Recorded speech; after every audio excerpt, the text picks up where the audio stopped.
The humble widow bought a cheap house and panicked when she saw spiders everywhere. Margaret Wilson signed the final papers with trembling hands, feeling the weight of her 58 years and a lifetime savings being poured into that purchase. Her modest nursing assistant pension barely covered the price of the old house, but it was all she could afford after 3 years of caring for her husband Edward during the long illness that consumed her strength and resources. As she opened the door for the first time as the owner, the smell of mold hit her face hard. She took 3 steps inside when something moved on the ceiling. Then another thing, and another. Margaret looked up and let out a scream that echoed off the peeling walls.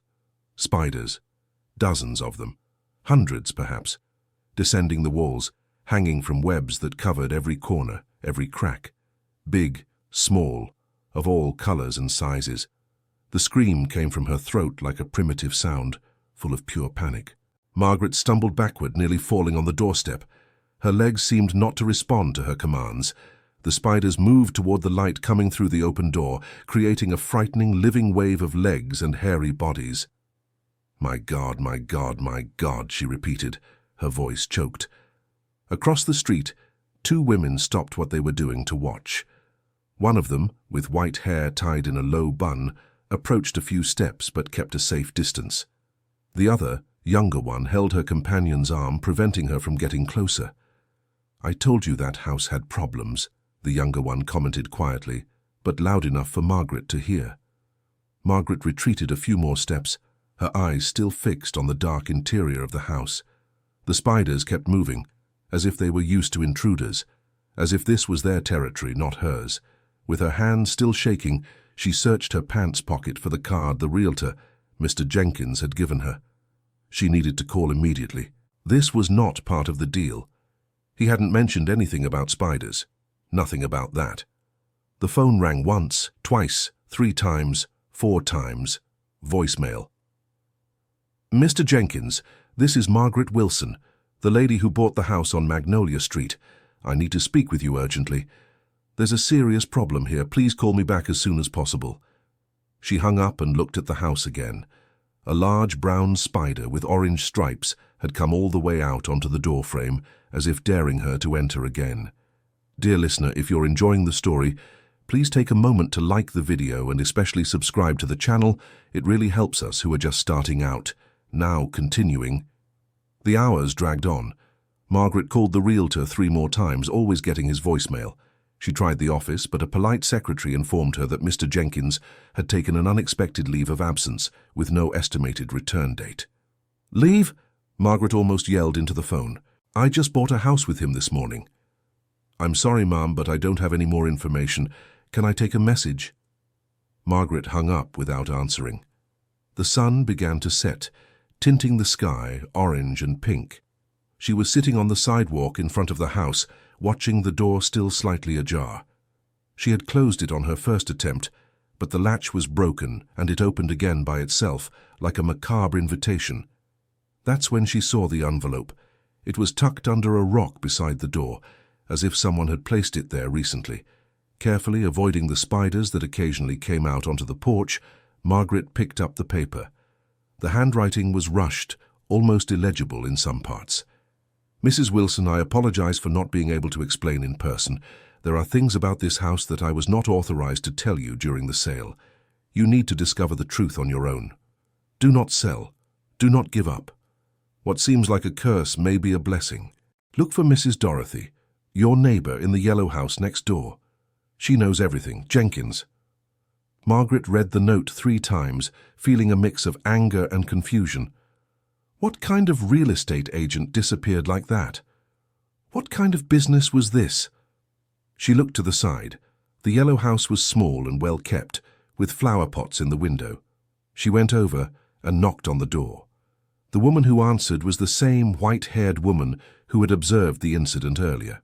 She must have been in her 70s, her face marked by the sun, but her eyes were lively and attentive. She wore a simple cotton dress and flip-flops. "You must be the new resident," the woman said, showing no surprise. "Dorothy Miller. Come in, child. You must be in need of some tea." Margaret entered, still dazed by everything that was happening. Dorothy's house was the complete opposite of hers. Clean, organized, smelling of lavender and homemade cake. "Sit here." Dorothy indicated a chair in the simple but cozy kitchen. "I'll make some lemon balm tea. It helps calm the nerves. Do you know about the spiders?" Margaret got straight to the point. Dorothy sighed deeply as she put water on to boil. "I do. Everyone here in the neighborhood knows. That's why nobody wanted to buy that house. And the real estate agent didn't tell me anything." "I imagine not." Dorothy poured the tea into 2 old cups, porcelain with faded flowers. "But he's right about one thing. You need to understand what's really happening in that house before making any decisions." "Understand what?" "It's infested with spiders. I need to call an exterminator. I need—" "No." Dorothy's voice was firm, almost an order. "Don't call anyone to kill the spiders. At least not until you hear the whole story." Margaret took a sip of tea, feeling the hot liquid soothe her shaken nerves a little. "Then tell me. Please. I spent all my savings on that house." Dorothy sat down opposite her, her eyes fixed on the cup as she gathered her thoughts. "The former owner, Mrs. Eleanor, lived there for 42 years. She was a different kind of woman, a bit reclusive, but very wise. She knew about herbs, natural remedies, those things that old medicine teaches. People came from far away to consult with her." "And the spiders?" "Mrs. Eleanor raised them on purpose."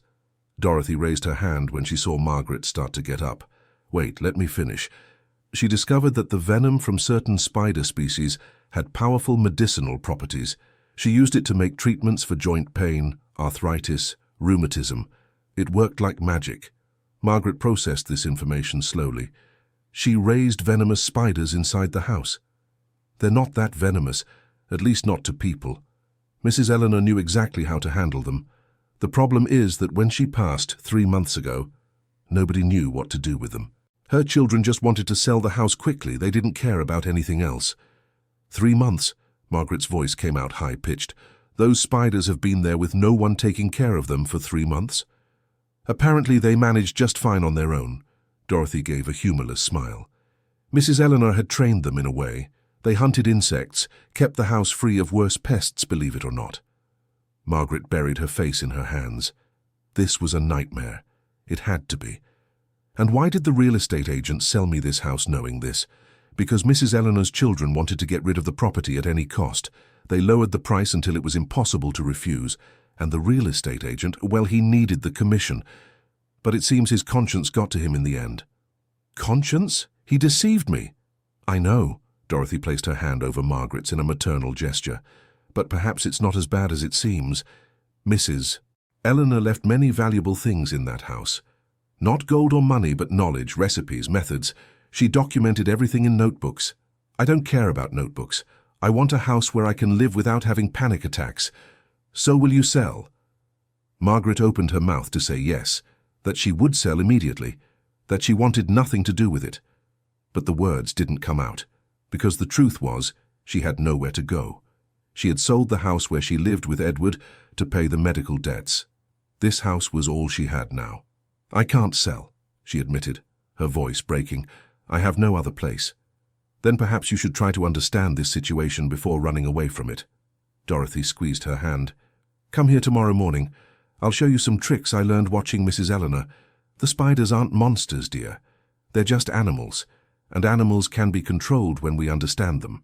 Margaret spent that night in the small-town boarding house, spending precious money she didn't have. She stayed up late, staring at the ceiling, thinking about Edward. He always said she was stronger than she realized, that she had faced worse things in life. But spiders, this seemed different, this seemed impossible. The next morning, Dorothy knocked on the boarding house door at 7 sharp. She carried a bag with still warm cheese breads and a thermos of coffee. "Food first," she declared. "Then we face the spiders." They ate sitting in the small boarding house room, while Dorothy explained what she knew about handling spiders. Calm movements, no sudden gestures. The spiders reacted to vibrations. If you entered with fear and panic, they sensed it and became agitated. Mrs. Eleanor used to sing when she cared for them, Dorothy shared. She said the vibrations of the voice calmed the animals. "You're joking with me." "No, I saw it with my own eyes many times." "With my own." She would enter that house singing old songs, and the spiders seemed, I don't know, less threatening. At 9 in the morning, the two women stood in front of Margaret's house. In the daylight, the place seemed less frightening, but it was still far from inviting. The faded blue paint was peeling in various spots.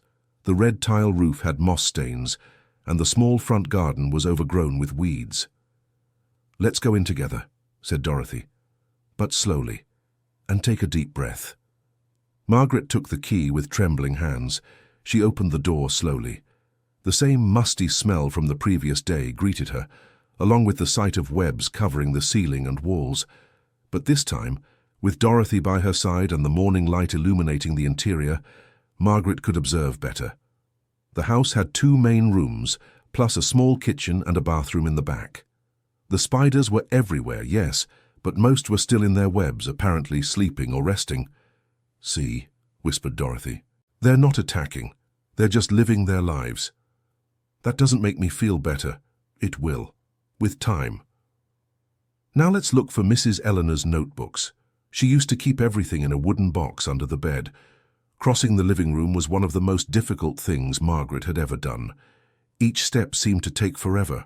Every spider movement in the corner of her eye made her want to run. But Dorothy moved steadily ahead, making calm and deliberate movements. The bedroom was small and dark, with only one window covered by a heavy curtain. Dorothy opened it, letting the light in. More spiders, more webs, but also an old iron bed, a carved wooden wardrobe, and a dresser with a mirror. Dorothy knelt beside the bed and pulled out a large dark wooden box. It was locked. The key must be somewhere here. She looked around. Mrs.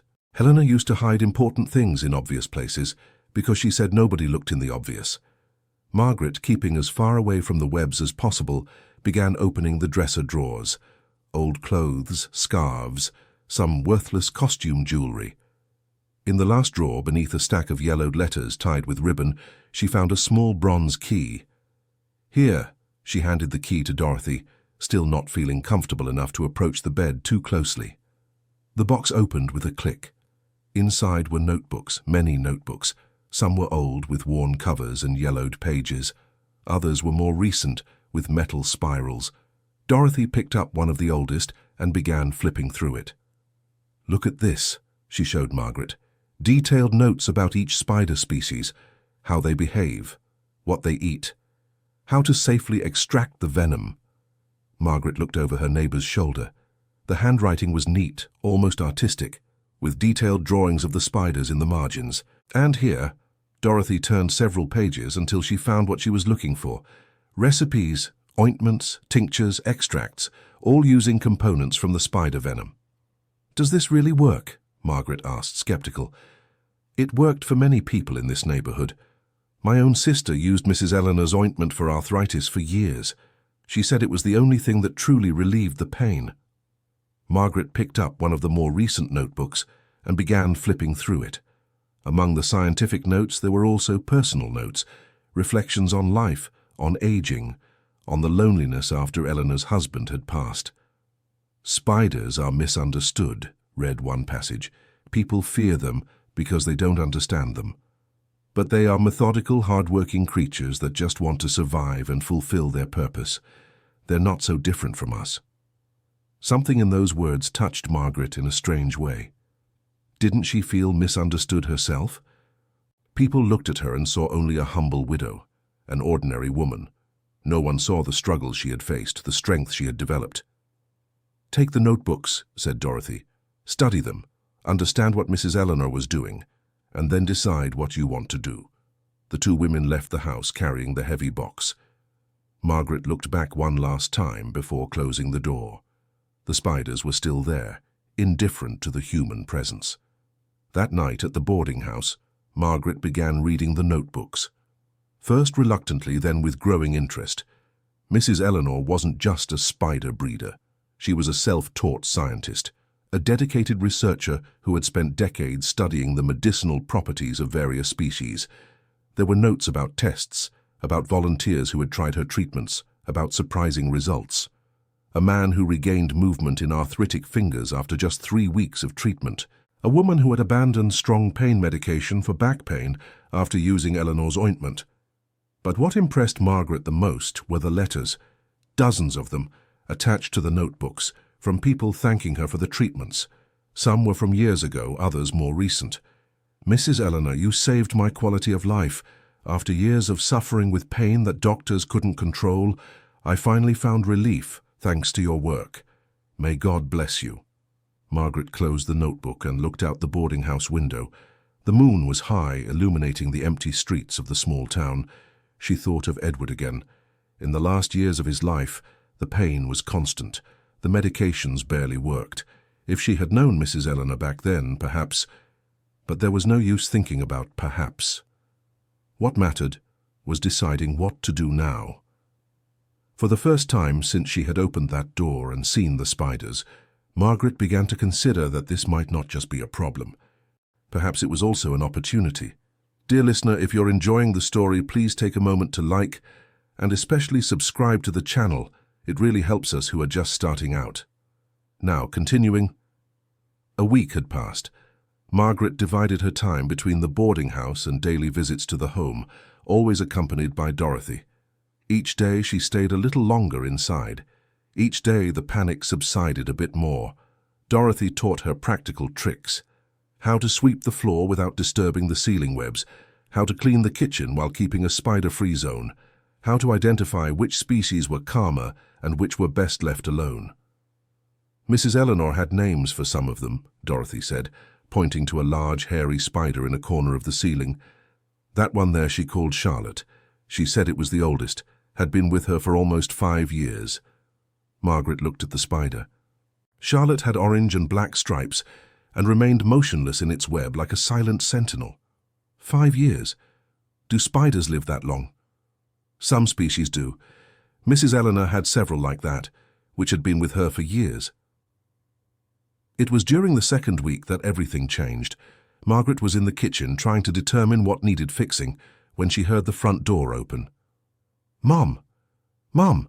Are you here?" She recognized the voice immediately. Robert, her son. She left the kitchen and found him standing in the living room, looking around with a horrified expression. "What the hell is this?" he asked, pointing at the spiders. "Robert, I wasn't expecting you here. I heard you bought a house. I came to see." He was 42, but still had that spoiled, boyish manner he'd never lost. "But Mom, it's uninhabitable. You can't live here." "Hello to you too, son. It's been 3 months since we've seen each other." Robert ignored the sarcasm. "I'm serious. Look at this. Heads full of spiders. You need to get out of here right now and call an exterminator. This is dangerous." "It's not as dangerous as it seems." "How is it not dangerous? Mom, you could get bitten and—" "The spiders aren't aggressive," Margaret interrupted him, "and there's an explanation for why they're here." She quickly told him about Mrs. Eleanor, about the work with medicinal spiders, about the notebooks. Robert listened with an increasingly incredulous expression. "Medicinal spiders? Mom, do you hear what you're saying? That's crazy. You spent all your savings on a house infested with spiders, and you're telling me it's on purpose." "Yes, it was on purpose, Mrs. Eleanor." "Mrs. Eleanor was crazy, and the realtor who sold this to you should be sued." "Robert, please, lower your voice. You're scaring the spiders." Scaring the spiders. He ran his hand through his hair in frustration. "Mom, you need to come live with me. You can't stay here." Margaret felt a knot in her stomach. She already knew what was coming next. "I'm not going to live with you, Robert. We've talked about this." "But that was before I saw this." He spread his arms, encompassing the whole scene. "Mom, be reasonable. You can't live in a place like this. Sell this house. Come back to New York City with me. You can stay in the guest room until—" "No!" The word came out firmly, firmer than Margaret felt inside. "No? Mom!" "I said no, Robert. This is my home now, and I'm going to fix it up." Robert looked at her with a mix of frustration and something else, something Margaret couldn't identify right away, but that made her feel uncomfortable. "All right," he said finally. "I'll stay in town for a few days, but we need to talk about this more calmly. You can't make rash decisions." After he left, Margaret sat in an old chair in the living room. Her hands were trembling. Robert's visit had shaken her newfound determination. What if he was right? And if she was being irrational? Dorothy appeared at the door carrying a container of food. "I saw your son leaving. He seemed nervous. He thinks I'm crazy. Are you?" Margaret laughed humorlessly. "Sometimes I wonder that myself." Mrs. Eleanor had a saying she always repeated. Dorothy served the food onto 2 plates she had brought. "What seems like madness to some is just the courage to do things differently to others." "I like that." She said many wise things. Dorothy looked around the room. "You know, there's something I haven't told you yet." "What?" "Mrs. Eleanor's children. When she passed, they came here to settle the inheritance. They wanted to kill all the spiders, clean everything, sell quickly, but there was something else." "What?" "Mrs. Eleanor had mentioned to me a few months before passing that she had something valuable hidden here. Not money," she said, "but something worth a lot. She never told me exactly what it was." Margaret felt a chill down her spine. "Did the children know about this?" "I'm not sure, but if they did, they didn't find it. They sold the house very quickly, as if they were in a hurry to get rid of it." "Why didn't you tell me this before?" "Because I didn't want you to buy the house for the wrong reasons. If there was something to be found, it needed to be by someone who understood the value of Mrs. Eleanor's work, not by someone who just wanted quick profit." Margaret processed this information as they ate in silence. Each day that house became more mysterious, more complex. Part of her just wanted to return to the simple life she had before. But another part, a part she barely recognized in herself, was curious. She was intrigued. She was, for the first time in years, feeling alive. Robert returned the next day, this time accompanied by a well-dressed man whom he introduced as Richard Thompson. "Mom, this is Mr. Thompson. He's an investor in rural properties." "Investor?" Margaret looked suspiciously from one to the other. "Pleasure to meet you, Mrs. Margaret." Richard extended his hand, which she shook reluctantly. "Your son told me about your property, and I'm interested in making an offer. The house is not for sale." "I understand your reluctance," Richard smiled, a smile too professional to be genuine. "But you haven't even heard my offer yet.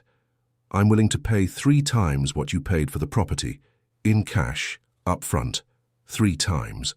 Margaret felt the impact of the number. With that money she could buy something better, in a bigger city, closer to Robert. She could have a comfortable life. "No," she said, more to herself than to them. "Mom, think about it." Robert stepped closer. 3 times the value. You'll never be able to clean this place. You'll never—" I said no. "Mrs. Margaret," Richard intervened, his voice calm. "May I ask why?" "From what your son told me, the property is in challenging condition." "Because there's more here than you can see," she replied. "There's history, there's knowledge, there are spiders," Robert exploded. "Mom, for God's sake, are you choosing spiders over your own family?" "I'm not choosing spiders. I'm choosing to have something of my own, something I built, even if it's just starting from scratch. Something that isn't dependence or charity from anyone."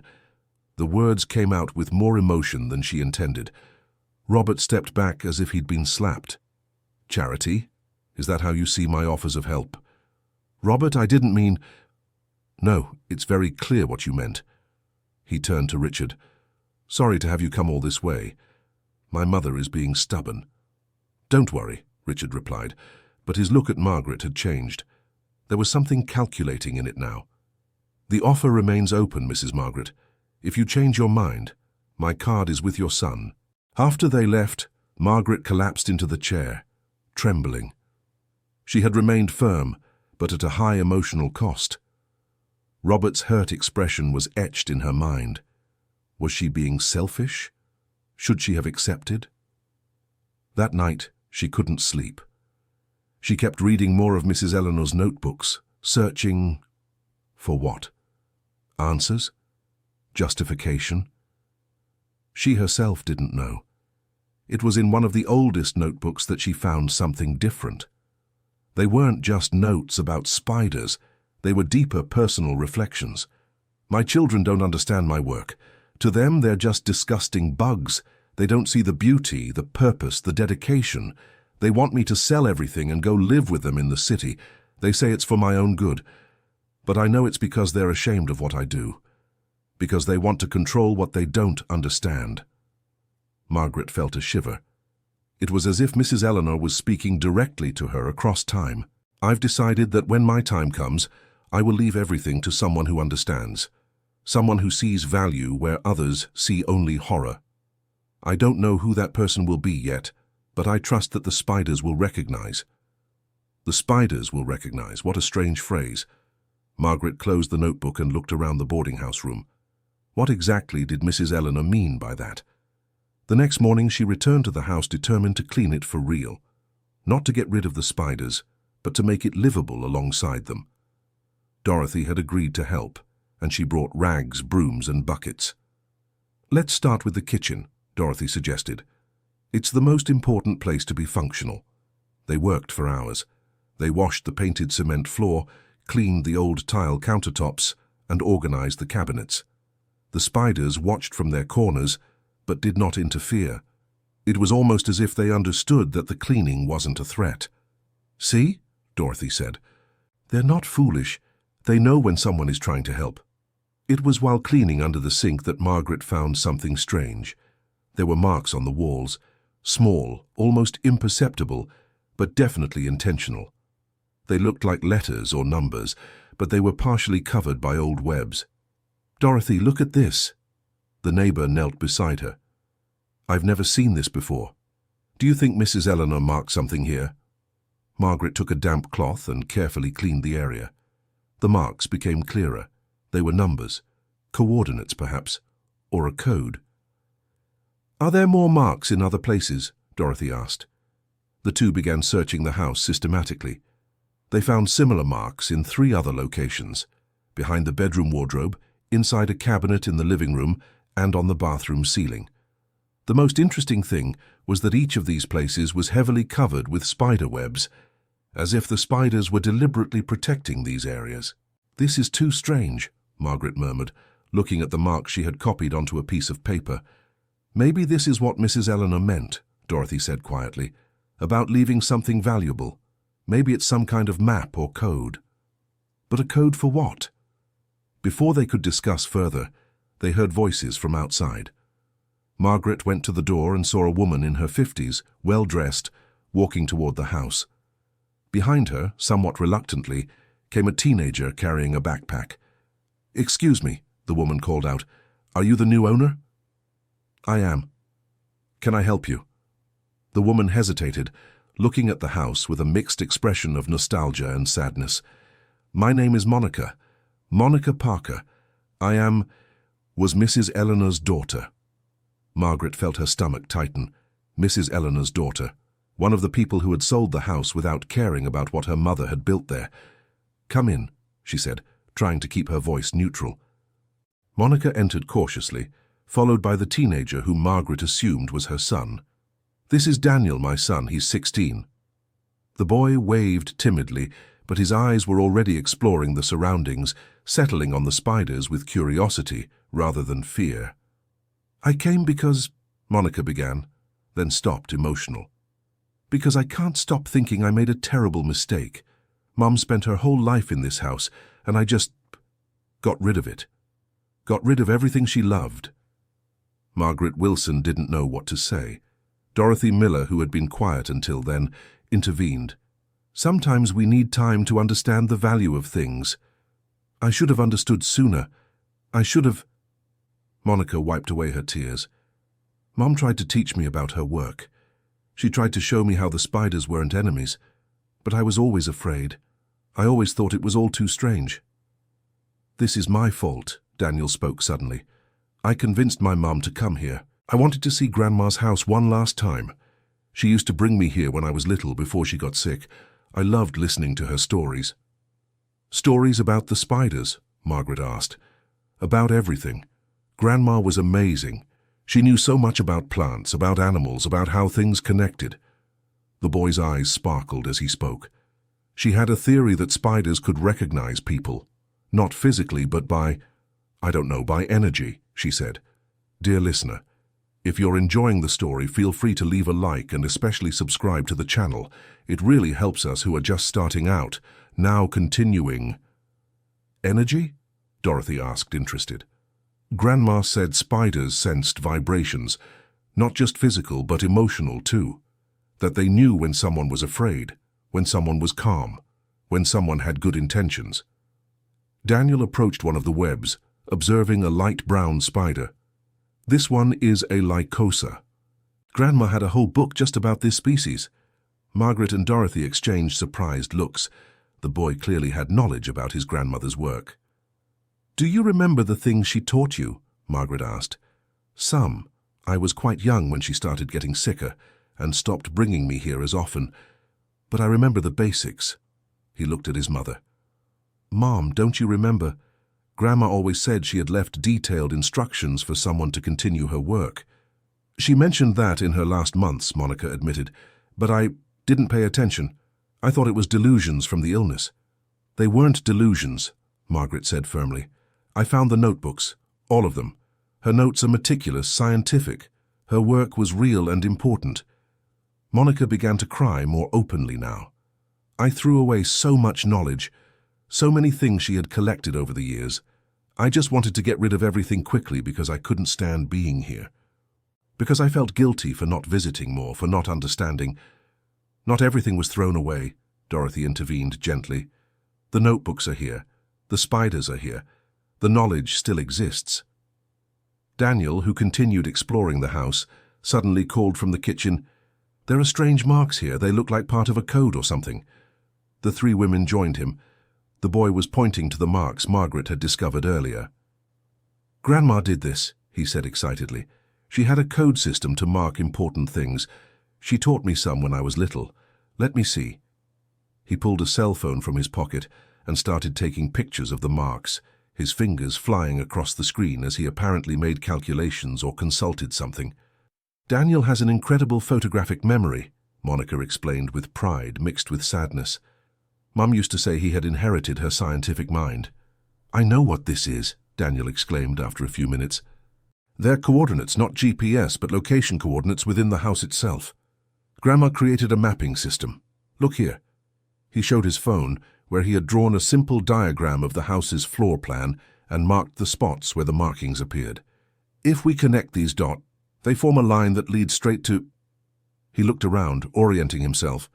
"The backyard. Right in the center of the backyard." Everyone hurried out through the back.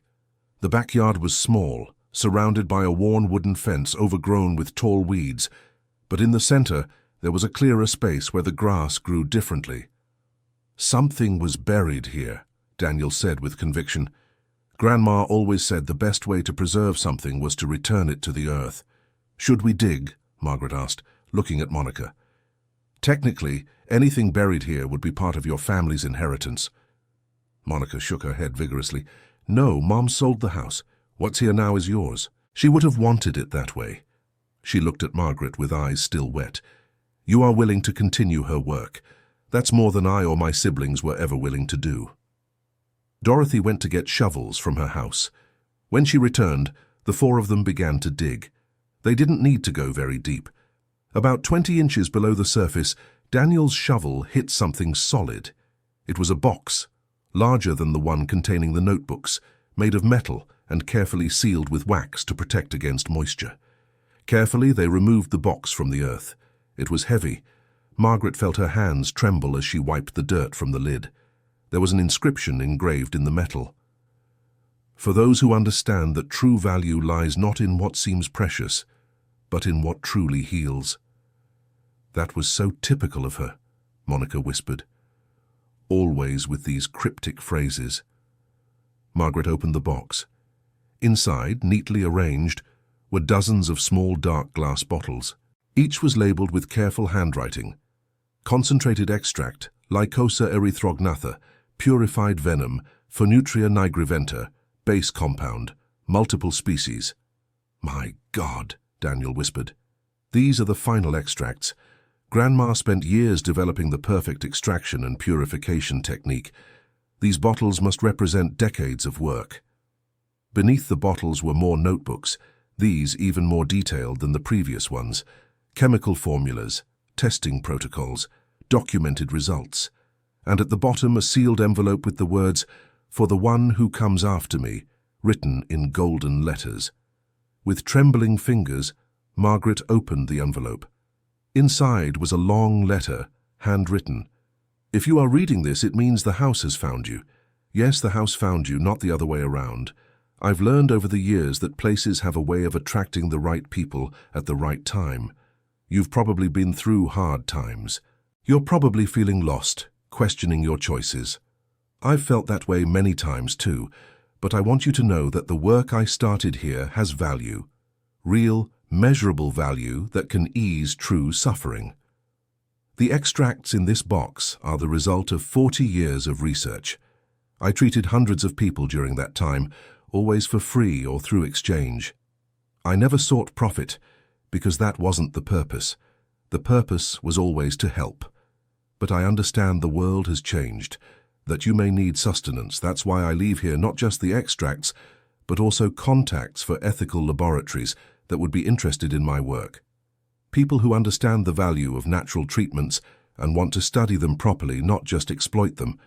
Most importantly, don't let the greed of others corrupt this work. There will be people who see only an opportunity for quick profit. Resisting them will be your greatest test. The spiders will guide you. I know it sounds strange, but trust me, they have a way of showing the path to those with pure hearts. With all my hope and blessings, Eleanor Mary Parker Smith." When Margaret finished reading aloud, tears were streaming down her face.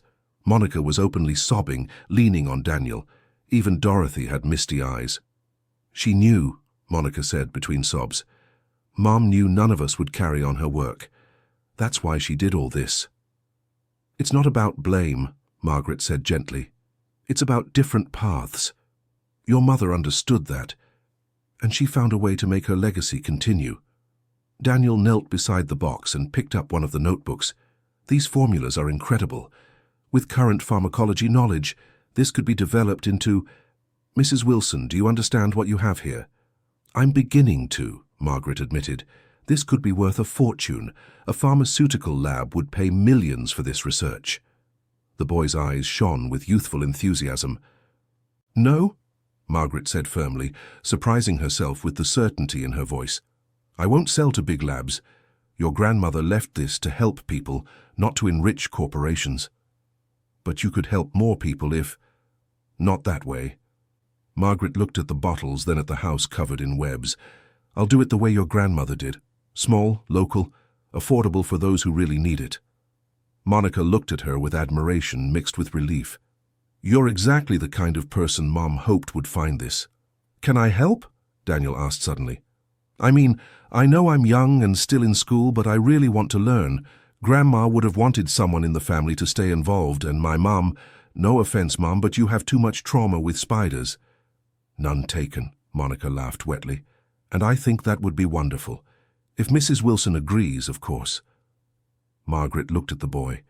There was genuine sincerity in his eyes, and he clearly had knowledge that would be valuable. "You can come on weekends," she decided, "but only if your grades don't drop. Education comes first." "Deal!" Daniel almost jumped for joy. It was then that Margaret noticed something. Since they had found the box, since they were all there in the backyard talking animatedly, the spiders had come out en masse. Not in a threatening way, but as if they were observing. They were at the edges of the yard, on the walls of the house, in the surrounding trees. Quiet, attentive. "Do you see this?" she asked softly. Everyone looked around and saw. Hundreds of spiders, all facing them. But there was no sense of danger. It was almost like approval. Recognition. "Grandma said they did this," Daniel whispered in wonder. "When something important happened, as if they were witnesses, I thought it was just a bedtime story."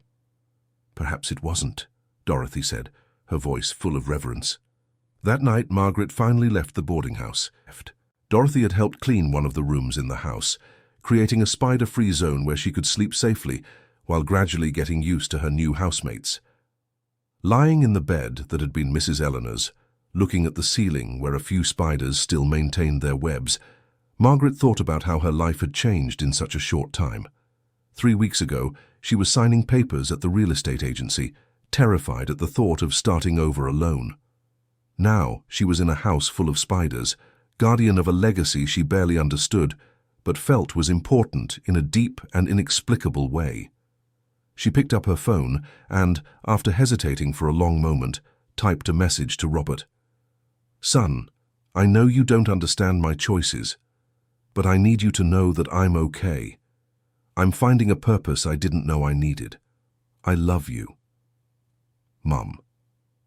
She didn't expect an immediate response, and she didn't get one. She set the phone aside and closed her eyes, letting the day's fatigue finally take over.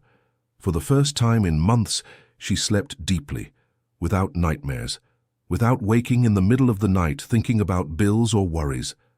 The following days were a frantic mix of activity and learning. Daniel came whenever he could, bringing books from the school library about arachnids and basic pharmacology. Dorothy remained a constant presence, helping with cleaning and organization, and sharing memories of Mrs. Eleanor that filled gaps in Margaret's understanding of the woman who had come before her. Monica visited weekly, bringing food and supplies. It was her way of participating without having to face the spiders directly.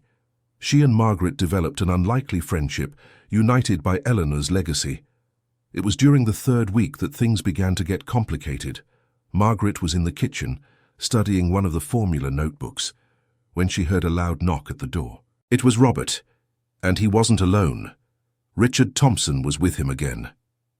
"Mum, we need to talk," Robert said without preamble. "May I come in?" Reluctantly, Margaret let them in. Both looked around with obvious discomfort, staying as far away from the webs as possible. "Mum, I researched this place," Robert began, "about Mrs. Eleanor, about what she did here. And I found out that she was being investigated by the health department in her final years for producing and distributing medications without the proper license." Margaret felt a chill in her stomach. "Investigated?" "The case was never concluded because she passed away before," Richard interjected, his voice professional. "But that means any continuation of her work would be technically illegal. Unless," Robert continued, "you have the proper licenses and a legal structure for pharmaceutical production, which, let's face it, would be impossible to get here in this house." Margaret looked from one to the other, understanding where they were headed. "But Mr. Thompson has a proposal," Robert said, "a way to preserve Mrs. Eleanor's legacy legally and profitably." "I'm not interested," Margaret said. "Mum, you haven't even heard it yet." "I don't need to hear. I already know what it's about. You want me to sell or transfer everything to some company that will process it industrially and sell it at outrageous prices." Richard smiled in that professional way Margaret was learning to hate. "Actually, my proposal is a bit different. I would buy the property and the knowledge, yes, but I would pay a significant amount, enough for you to live comfortably for the rest of your life, and I would ensure that a percentage of the profits goes to a charity fund that would offer the treatment free of charge to low-income people." It was a smart proposal, one that sounded generous on the surface. But Margaret had learned in recent days to read between the lines. "And who would control this charity fund?" she asked. "A foundation that I would manage, of course. Someone needs to ensure the money is used appropriately." "Of course," Margaret crossed her arms. "And exactly how much of that percentage would go to charity?" 10%, Richard replied without hesitation. 10%? Margaret's voice rose. 90% would be pure profit, and only 10% to help those who really need it? Mom, 10% of a large profit is still a lot of money, Robert tried to argue. And 90% is obscene. Margaret turned to her son. Robert, do you really think this is what I should do? Really? I think you should be practical. You can't operate illegally. You'll be sued, fined, you might even... Then I'll get the proper licenses. Mom, that takes years. It costs a fortune, and there's no guarantee you'll get them. Then I'll work within the legal limitations. I'll find a way. But I won't sell this to someone who's clearly only interested in profit. Richard and Robert exchanged glances. There was something in that exchange that made Margaret feel uncomfortable. Something planned. Mum, there's one more thing, Robert said, his voice turning colder. I spoke with a lawyer about the purchase of this house. And there are irregularities in the contract. The broker, Mr. Jenkins, didn't have complete authorization from the heirs to sell. One of Mrs. Eleanor's children is contesting the sale. Margaret felt the floor disappear beneath her feet. That's a lie. I have all the documentation. Documentation that might be incorrect, Richard spoke again. Which means you could lose not just the house, but all the money you invested in it, unless you resolve this before it goes to court. And how is it resolved? By selling to me. I would assume all legal risks. I'd buy the property as is, including any legal complications. You'd walk away with money in your pocket instead of legal debts. It was a trap. Margaret could see that clearly now, a carefully constructed trap to pressure her into selling. "Get out," she said, her voice low but firm. "Mom, I said get out, both of you now." "You're making a huge mistake," Richard said, already heading for the door. "My offer won't remain open forever." "Good, because I'll never accept it." Robert remained for another moment, looking at her with an expression Margaret couldn't completely decipher. Anger? Disappointment? Something else? "You're choosing spiders over your own family," he said, repeating the words he'd said before. "No," Margaret answered, feeling tears burning her eyes but refusing to let them fall. "I'm choosing principles over easy money. I'm choosing to honor the work of a woman who dedicated her life to helping others. And if you can't see the value in that, then perhaps you're the one who doesn't understand what family really means." Robert left without answering, slamming the door behind him. Margaret collapsed into the chair, trembling. The spiders around seemed more agitated than usual, as if they'd sensed the tension from the conversation.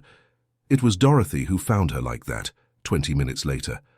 The neighbor simply hugged her, letting her cry without asking questions. "He brought that investor again," Margaret finally managed to say between sobs, "and said there are problems with the house documentation, that I could lose everything." "Nonsense," Dorothy said with conviction. "I was here when the house was sold.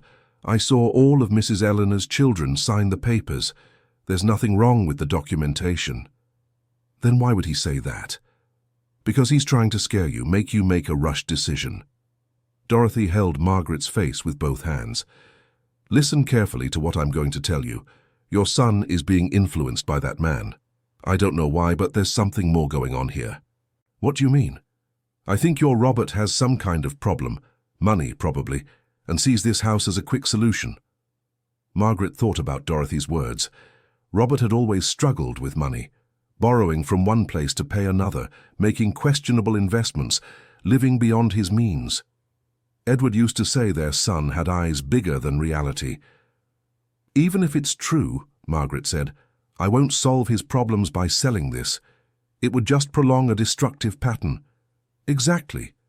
Dorothy smiled with approval. "You're learning fast."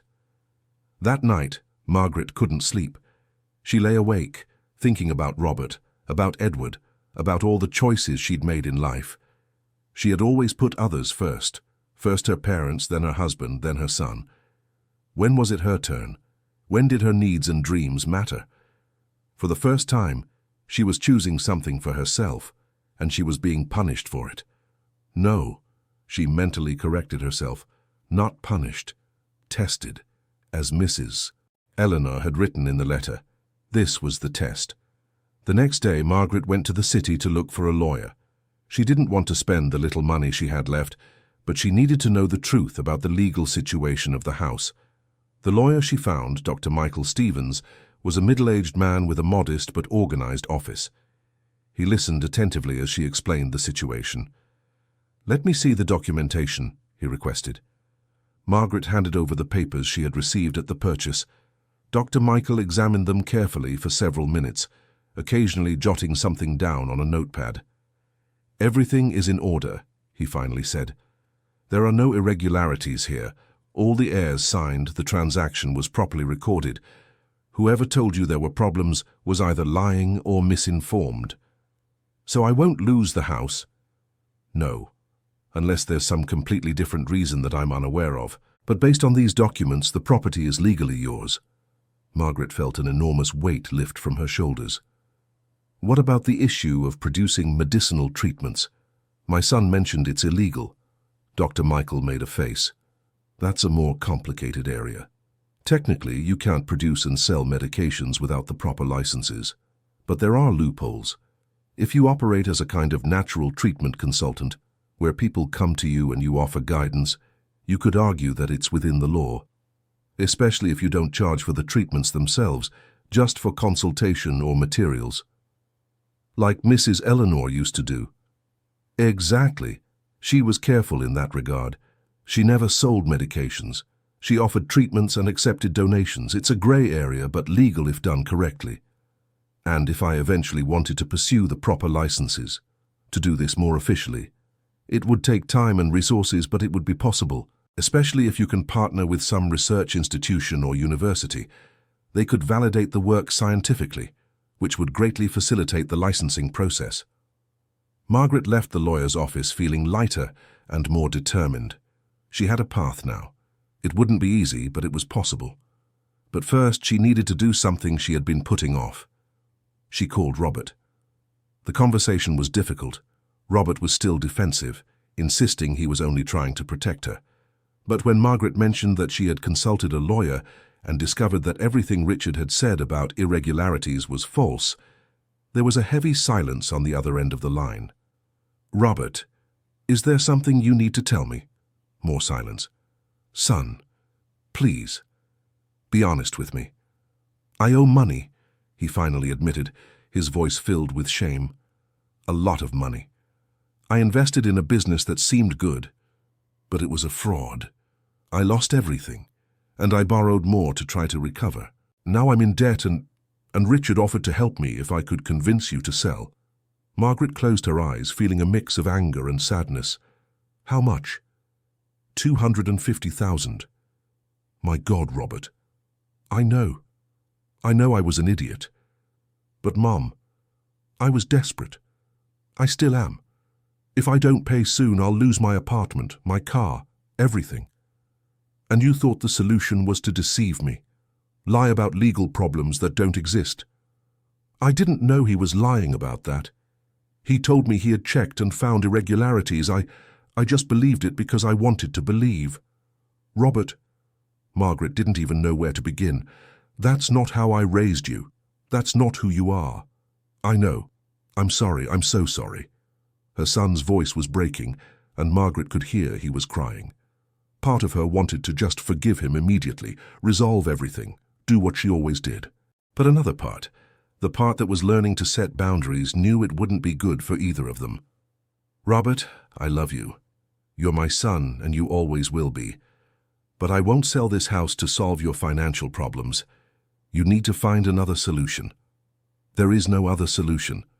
There always is. Maybe you need to declare bankruptcy. Maybe you need to start over from scratch. It won't be easy, but it's possible. And this time, you'll have to do it alone. Not because I don't love you, but because I love you too much to keep enabling this pattern. Mum, when you're ready to talk for real, without this Richard in the middle, without pressure and manipulation, I'll be here. But until then, I need space. And you do too. Margaret hung up the phone with a heavy heart, but certain she had done the right thing. She cried on her way back home. But these were different tears from other times. They weren't tears of desperation or fear. They were tears of liberation. When she got home, Daniel was waiting on the porch. It was Saturday, and he had promised to help with some basic experiments they had planned.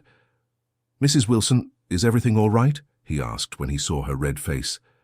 Yes, Daniel. She wiped her tears. Sometimes crying is part of getting better. The boy seemed to accept this with the wisdom of someone who had lived through his own difficulties. I brought something to show you, he said, pulling papers from his backpack.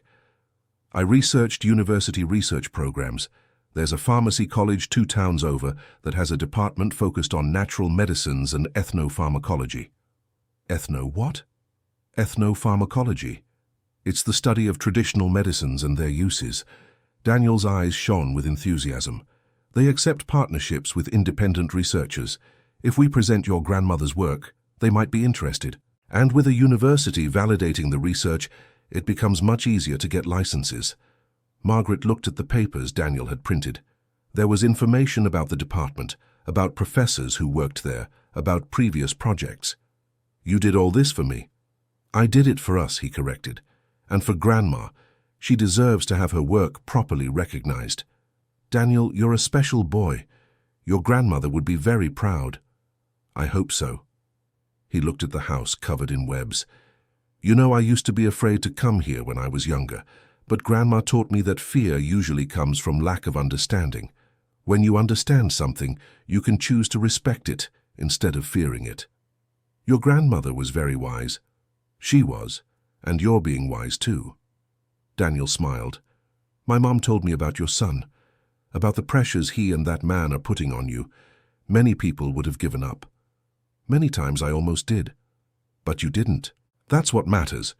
They worked together for the rest of the day, organizing samples of Mrs. Eleanor's extracts, documenting each step, preparing a presentation they could make to the university. Dorothy joined them in the late afternoon, bringing food and her practical sense. Among the three of them, they began to create not just a system to preserve Eleanor's work, but also to expand it responsibly and legally. "We need a name," Dorothy said suddenly. "If we're going to do this officially, we need a proper name." "The Eleanor Institute," Daniel suggested. "Too formal," Dorothy grimaced. "House of Webs," Margaret tried. The three laughed. "No, that will scare people even more," Daniel said. They fell silent for a moment, thinking. It was Margaret who finally suggested, "What if we call it the Renewal Project? That's what this is, isn't it?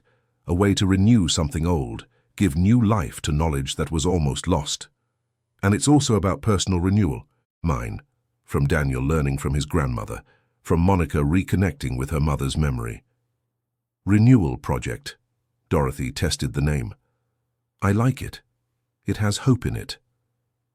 "Perfect," Daniel agreed. And so, in that small house infested with spiders, the Renewal Project was officially born. The following weeks were the most productive of Margaret's life. With the help of Daniel and Dorothy, she completely catalogued all of Eleanor's work. She organized the extracts by type and potency, created safety protocols for handling the spiders. Daniel managed to schedule a meeting with Professor Dr. William Harrison, head of the Ethnopharmacology Department at the university. The meeting was set for 2 weeks from then, and everyone was nervous but hopeful. It was during this preparation period that Monica showed up with disturbing news. "Margaret, I need to tell you something," she said with a worried expression. "My older brother Mark called yesterday. He said that investor Richard Thompson approached him." "About what?" "Offering him money to contest the sale of the house, saying there's a legal loophole because he was traveling on the day of the signing and signed the documents by proxy." "But that's legally valid, isn't it?" "Yes, but Richard is saying he can create enough complications to force you to give up. It will take months to resolve in court, cost a fortune in lawyers, and in the end you might win. But you'll be financially ruined." Margaret felt her stomach tighten. "And your brother, what did he say?" "He refused. He was furious, actually. Said our mother had made her choice and he wouldn't disrespect that for money." "But Margaret..." "Richard won't stop. If he can't convince Mark, he'll try another way." "Why does he want this property so much?" Margaret asked, more to herself than to Monica. "I have a theory," said a voice from the door. It was Daniel, who had apparently arrived and overheard part of the conversation. "I did some research on Mr. Richard Thompson. He's not just a property investor. He has connections to a big pharmaceutical company. Not directly, but through several layers of holdings and subsidiaries." "How did you find this out?" "Internet, and a little help from a friend who knows about tracking companies." Daniel showed his laptop. "Look here. His company, Thompson Investments, has contracts with Pharma USA, which is a subsidiary of Global Farm International. And guess what Global Farm studies?" "Natural medicines," Margaret whispered. "Exactly. Specifically, arachnid venoms and their medical applications. It's a growing field. There's research showing that certain spider venom compounds can be used for everything from chronic pain treatment to cancer research." "So he knows the real value of what's here," Monica said, horrified, "and wants to take it from you to sell to that company." "From what I saw in the public contracts," Daniel continued, Global Farm pays millions for exclusive rights to promising research. If Richard can get my grandma's work, he can license it to them and make much more than the thousands he's offering you." Margaret sat down, processing all this. It wasn't just about a house, it was about intellectual property, about decades of research, about something that could be extremely valuable. "What do we do?" Monica asked. "We do what we planned to do," Margaret answered, her voice gaining determination. "We go to the university, present Eleanor's work the right way, ethically. We partner with those who truly value the research, not just the profit." "But Richard might try to stop." "Let him try." Margaret stood up. "I'm not afraid anymore. Not of him, not of the spiders, not of the difficulties. Eleanor chose to leave this to me for a reason, and I will honor that choice." Daniel smiled openly. "That's exactly what I expected you to say." The meeting with Dr. William Harrison was scheduled for a Thursday morning. Margaret woke before sunrise, nervous. She put on her best outfit, simple but clean and well-pressed. Dorothy had helped select the most impressive of Eleanor's notebooks to bring, along with samples of the extracts. Daniel and Monica would accompany them. Daniel because he knew the scientific terminology better than any of them. Monica because as Eleanor's daughter she gave credibility to the story. The university was imposing. Modern glass and concrete buildings mixed with older structures. They were directed to the pharmacology department, located in one of the newest buildings. Dr. William Harrison was a man of about 60, with graying hair, thin-framed glasses, and the air of a distracted but intelligent professor. He received them in his office, filled with books and plant samples in jars. "So," he said after introductions, "I've been told about independent research on medical applications of arachnid venoms. I'm intrigued. This is a field our department has great interest in." Margaret began the presentation, telling Eleanor's story, explaining the meticulous work she had done over decades. Daniel supplemented with technical details from the notebooks. Monica provided the personal context, humanizing the narrative. Dr. Harrison listened attentively, occasionally asking questions, but mostly just absorbing the information. When Margaret showed the extracts and some of the documented results, he asked permission to examine them more closely. He spent nearly 15 minutes reading one of the notebooks, making his own notes, comparing them with references in his books. "This is remarkable," he finally said. "Her methodology is solid. The controls are appropriate. The dosages are well documented. Of course, all of this would need to be validated through more formal studies, but as a research base, this is gold." Margaret felt her heart race. "So it's legitimate. It's not just, I don't know, old wives' tale?" Dr. Harrison laughed. "Many of our most important medicines started as old wives' tales. The point is, this particular old wife was an exceptional self-taught scientist." He looked at the three of them. "What exactly would you like us to do with this?" "We wanted to propose a partnership," Margaret explained. "The university would provide scientific validation and facilitate the licensing process. In return, we would have access to the results and share credit in publications. And the commercial rights? We'd like to maintain control over how this is used commercially, especially to ensure it's accessible for low-income people." Dr. Harrison nodded thoughtfully. "An admirable approach, and rare, I must say. Usually, when I come across research like this, it's already been sold to the highest bidder." He looked directly at Margaret. "Have you been approached by companies?" "Yes, by an investor who has connections with the pharmaceutical industry." "Richard Thompson." The name made everyone in the room straighten up. "You know him?" Daniel asked. "I know of him." Dr. Harrison's expression darkened. "He's tried to buy research from our own students before. Offers tempting amounts, but the contracts he makes are predatory. The original researchers end up with no control or credit. So you know he's not trustworthy. I know he's a businessman who sees knowledge only as a commodity, which is exactly the opposite of the academic philosophy." Dr. Harrison stood up and began pacing the room. "I'll be honest with you. This kind of partnership you're proposing is complex. It will take time to establish the terms properly. And there will be bureaucracy, lots of bureaucracy." "We're willing to work through it," Margaret assured. "Great, because I am too." He smiled. "I'll present this to the research committee at the next meeting. but informally, I can say I'm excited. Having access to 40 years of empirical data on applications of arachnid venoms is extremely rare. With your permission, I'd like to begin preliminary validations immediately. Preliminary validations? Monica asked. Basic laboratory tests. Check the chemical composition of the extracts, confirm the properties Eleanor documented. Nothing that would be used on humans yet, of course. Just to establish the scientific basis. If the results are promising, we can move to more complex studies. How long would that take? A few months for the preliminary tests. Then, depending on the results, another 1 or 2 years for proper clinical studies. He saw their discouraged expressions. I know it seems long, but it's the correct process. It's what ensures that when we finally make something available to the public, it's safe and effective. I understand, Margaret said. Mrs. Eleanor worked for 40 years. I can certainly be patient for a few more. That's the right attitude. Dr. Harrison extended his hand. Welcome to academic research. It's frustrating, slow, and often financially unrewarding. But when it works, when you truly help people, there's nothing like it. They left the university in a state of contained euphoria. They had succeeded, not an instant magical solution, but a real, legitimate path to continue Eleanor's work. Grandma would be so happy, Daniel said, wiping tears from his eyes. She is, Monica corrected gently. Somehow I know she is. They celebrated with a simple lunch at a restaurant near the university. They talked about next steps, about what they'd need to do to formalize the partnership, about dreams that now seemed possible.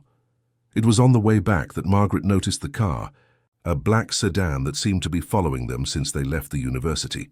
She mentioned it to the others, and Daniel, who was driving, started paying attention. It's him, Daniel said, after checking a few times. He's definitely following us. What do we do?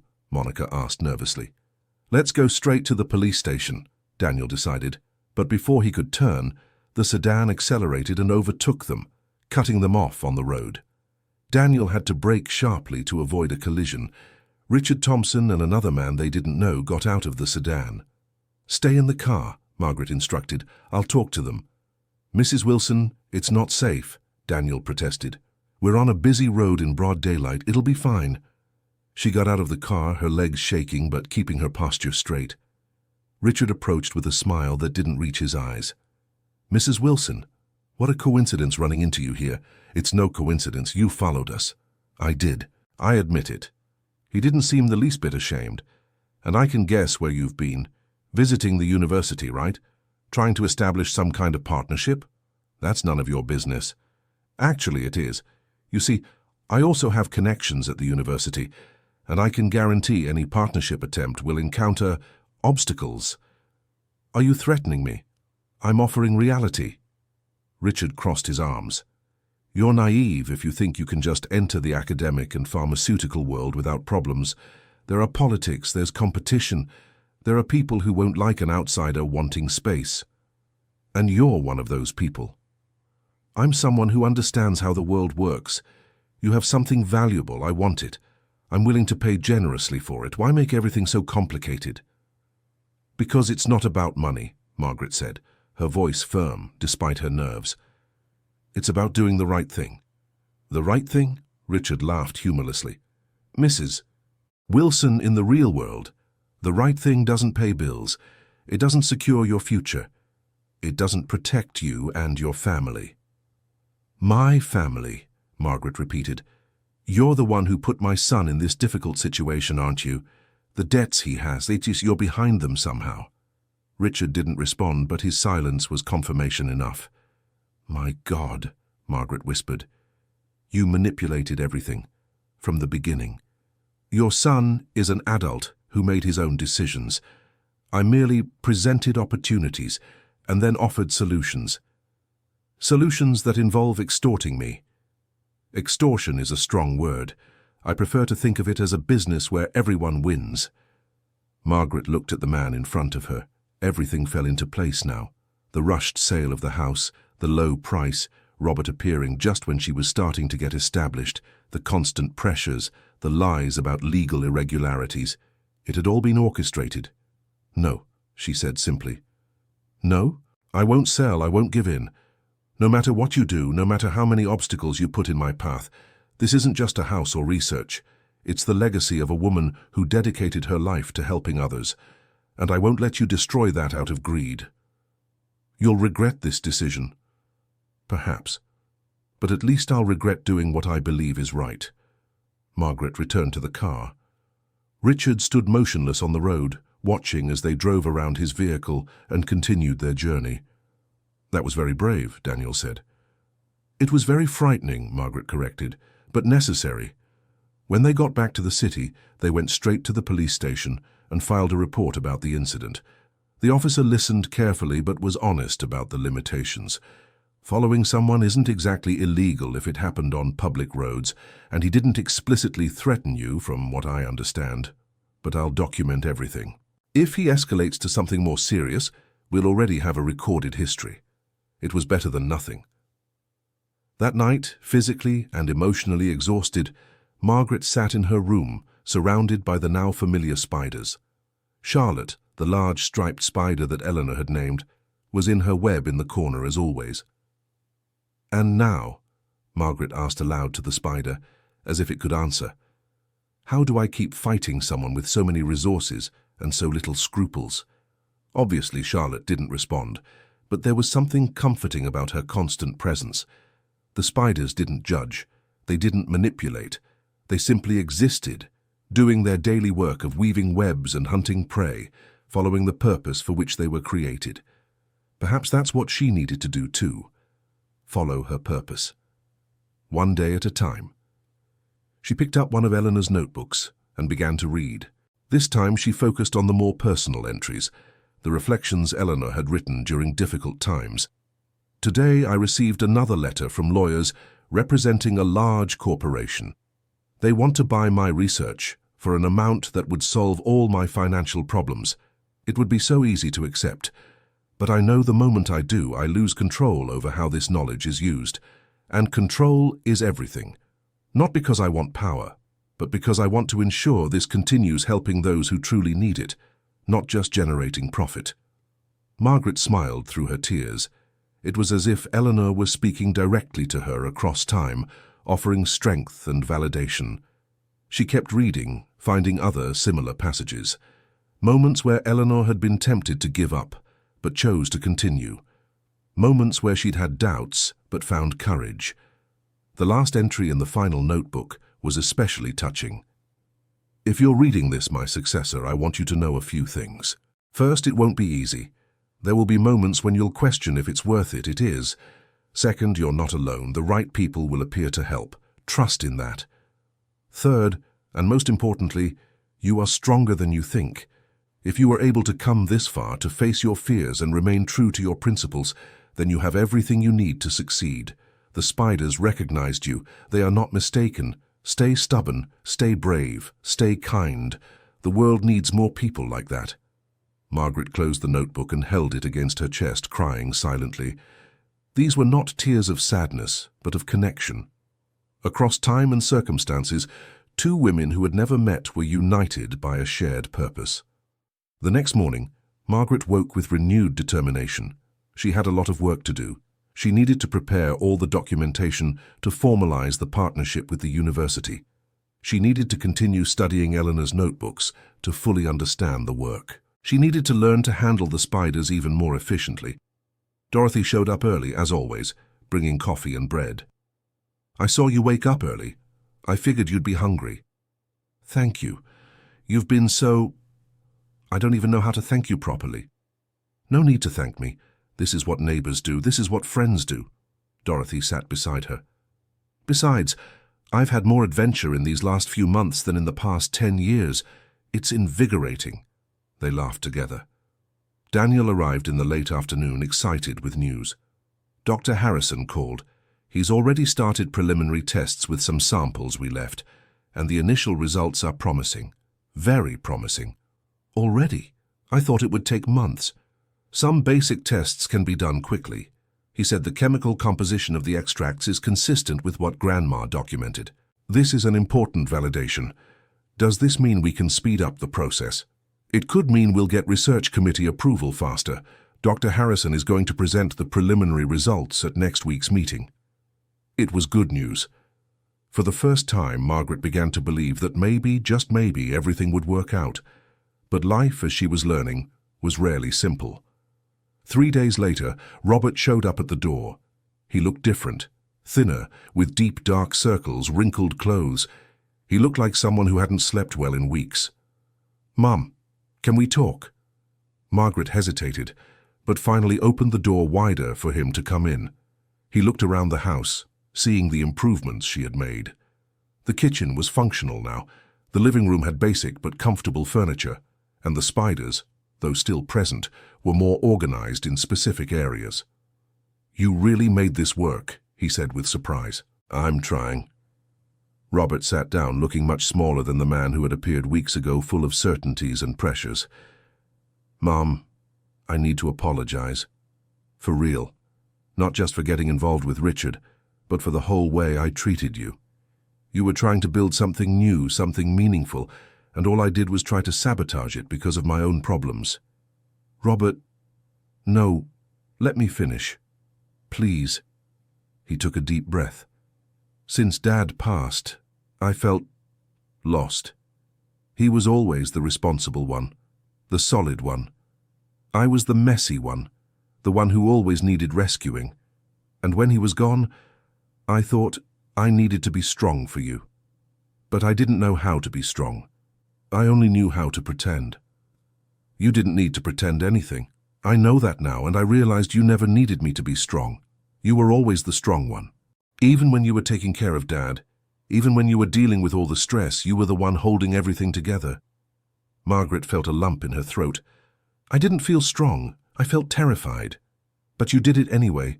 That's what courage is." Robert wiped his eyes. "And me? I ran away. I hid in bad investments and worse decisions. And when I finally faced the consequences, I tried to make you pay for them. What happened to Richard? I cut ties with him, completely. I hired a different lawyer to handle my debts.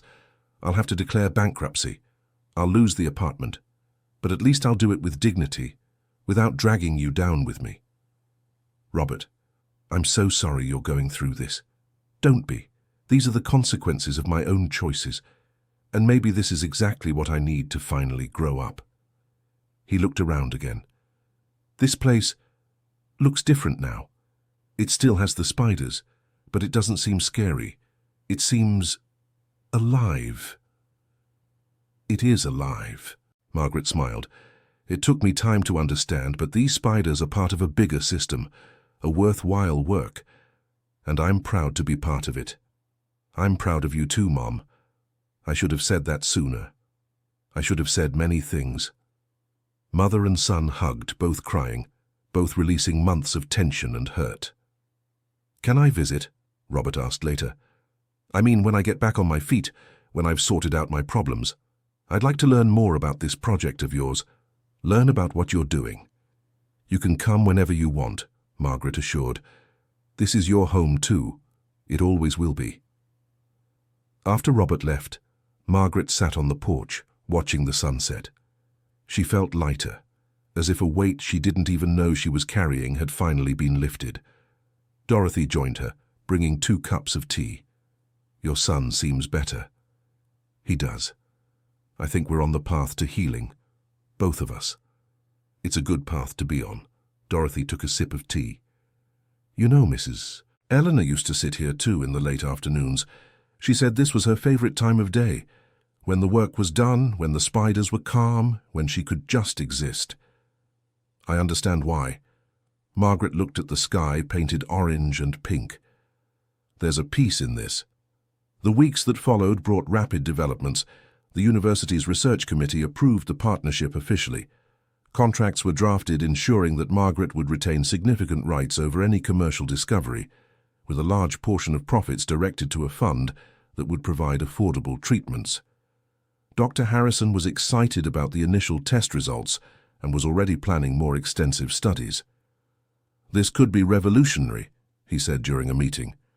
"The compounds your predecessor isolated have remarkable anti-inflammatory properties. If we can replicate and refine the process, We could develop treatments for conditions that currently rely on medications with many side effects. Daniel had become practically an unofficial junior research assistant. He spent every weekend at the house, learning about the spiders, helping with documentation, connecting Eleanor's traditional knowledge with modern science. Grandma would be so proud, he often said. Monica had also become a regular visitor. Her journey of reconciliation with her mother's memory was progressing, and she had begun sharing stories that helped Margaret better understand the woman behind the research. It was during one of these visits that Monica brought a box of old photos. "I thought you might like to see these. They're pictures of Mom over the years working with the spiders." Margaret leafed through the photos with reverence. There was one of Eleanor Young, perhaps in her early 30s, smiling at the camera while carefully holding a large spider in the palm of her hand. Others showed her older, always in the same setting of the house, always with that look of concentration and affection when observing her creations. One photo in particular caught Margaret's attention. Eleanor was now elderly, with completely white hair, sitting on the same porch where Margaret used to spend her afternoons. But she wasn't alone. There was a young woman beside her also watching the spiders. "Who is this?" Margaret asked. Monica looked at the photo and her face softened. "That's Carla. She was a biology student who met Mom by chance. Mom was training her to perhaps continue the work. But Carla had to move abroad, a master's program or something like that. It was just before Mom became very ill." "Did your mother try to teach other people before?" "She tried, but it never worked out. People always had other commitments, other priorities, or simply didn't have the necessary dedication." Monica looked at Margaret. "You have that dedication. Mom chose well." Margaret didn't feel worthy of such praise, but she was beginning to understand that perhaps it wasn't about being worthy. It was about being willing, about showing up day after day, even with fear, even with doubts. 1 month turned into 2, 2 into 3. Autumn arrived, bringing cooler temperatures. The house was completely transformed now.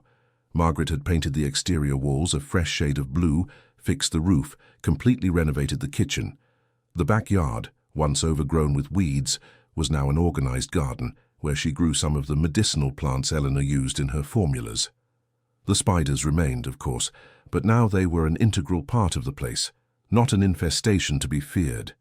Margaret had learned to identify each species, to understand their behaviors, to respect them as the fascinating creatures they were. It was on a Saturday morning, while working on cataloging new data, that she heard a knock at the door. Opening it, she found a man she didn't recognize. He appeared to be in his 40s, well-dressed but casually, and carried a document folder. "Ms. Margaret Wilson?" "Yes?" "My name is Frank Adams. I'm a lawyer. I represent Global Farm International." Margaret felt her stomach sink. She already knew where this was going. "I've come to make a proposal," he continued. "My company is aware of the work you're developing in partnership with the university. We're very impressed. And you want to buy it?" "Not exactly. We'd like to license it. You would retain ownership, but grant us exclusive production and distribution rights. In return, we offer a substantial upfront payment, plus generous royalties on all future sales. I already have an agreement with the university." "I understand, but our proposal isn't exclusive. You could maintain the academic partnership while we handle the commercial side. It would be the best of both worlds." Margaret assessed him carefully. Unlike Richard, this man didn't seem aggressive or manipulative. He seemed genuinely professional, but that didn't mean the proposal was good. "I need to see the specific terms before considering anything." "Of course." He extended the folder. "It's all here. Read it at your leisure. Consult a lawyer if you wish. There's no rush." "Why are you specifically interested?" "Because your work, or rather, the work of Eleanor Parker Smith, is unique. The techniques she developed for extraction and purification are more efficient than anything we currently have. And the preliminary results the university shared publicly are promising." "Very promising." "The university shared publicly?" "At a scientific conference last week, Dr. Harrison presented some initial findings. He didn't breach any confidentiality, just shared general results. But it was enough to attract attention." After Frank left, Margaret immediately called Dr. Harrison. "Oh yes," he confirmed. "I presented our preliminary results at the American Conference of Pharmacology. It's standard practice to share early-stage findings to get feedback from the scientific community. I didn't think it would cause problems. It didn't exactly cause problems, but Global Pharm approached me offering licensing. It was inevitable. The more success we have validating Eleanor's work, the more attention we'll attract." He paused. "Are you worried?" "I'm cautious. I don't want this to turn into a situation where I lose control." "I understand. Look, if you want, I can ask our legal division to review any proposal you receive. We can ensure your interests are protected." "That would be very helpful, thank you." That night, Margaret read carefully every word of the contract Frank had left. It was complex, full of legal jargon, but the essentials seemed fair. She would retain intellectual property. She would have veto power over certain decisions. The proposed royalties were generous, especially considering they included clauses for subsidized supply to underprivileged populations. But still, there was something bothering her, a feeling that once she started working with a company that size, she would lose something essential: the simplicity, the direct connection with the people she helped. Dorothy, when Margaret shared her concerns, was direct. "You don't have to decide now, and you don't have to do anything you don't feel comfortable doing. This work is yours. These choices are yours." But what if refusing the proposal means fewer people will have access to the treatments? If a big company can produce on a large scale, it can reach more people. True, but it can also charge prices that make it inaccessible to many. Look, there's no perfect answer here. Any choice will have pros and cons. You just need to decide which set of consequences you can live with better. It was simple but profound wisdom. Margaret slept with those words in mind. The decision came a few days later, in an unexpected way. A woman named Teresa, about 65 years old, showed up at the house. She walked with difficulty, leaning on a cane, her face contorted in pain with each step. "I heard about your work," she said. "My neighbor said you're continuing what Mrs. Eleanor used to do. Could you help me?" "Come in." Margaret helped her settle into a chair. "Tell me about your condition." "Arthritis. In my knees, hips, hands. I've been taking medicine for years, but it ruins my stomach. And even then, the pain never goes away completely. It just lessens a bit. I can barely work in the fields with my husband now." Margaret examined Teresa's hands. They were swollen, the joints visibly inflamed. They were exactly the kind of case Eleanor treated.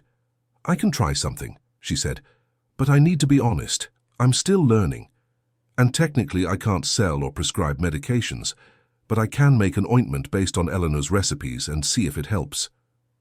"Anything," Teresa pleaded. "I can't stand living with this pain anymore." Margaret prepared the ointment meticulously, following the instructions from one of Eleanor's notebooks.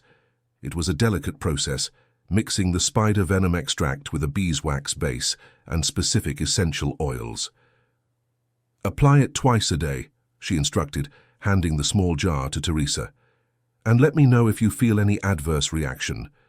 Anything strange, stop using it immediately and go to the doctor." "How much do I owe?" "Nothing.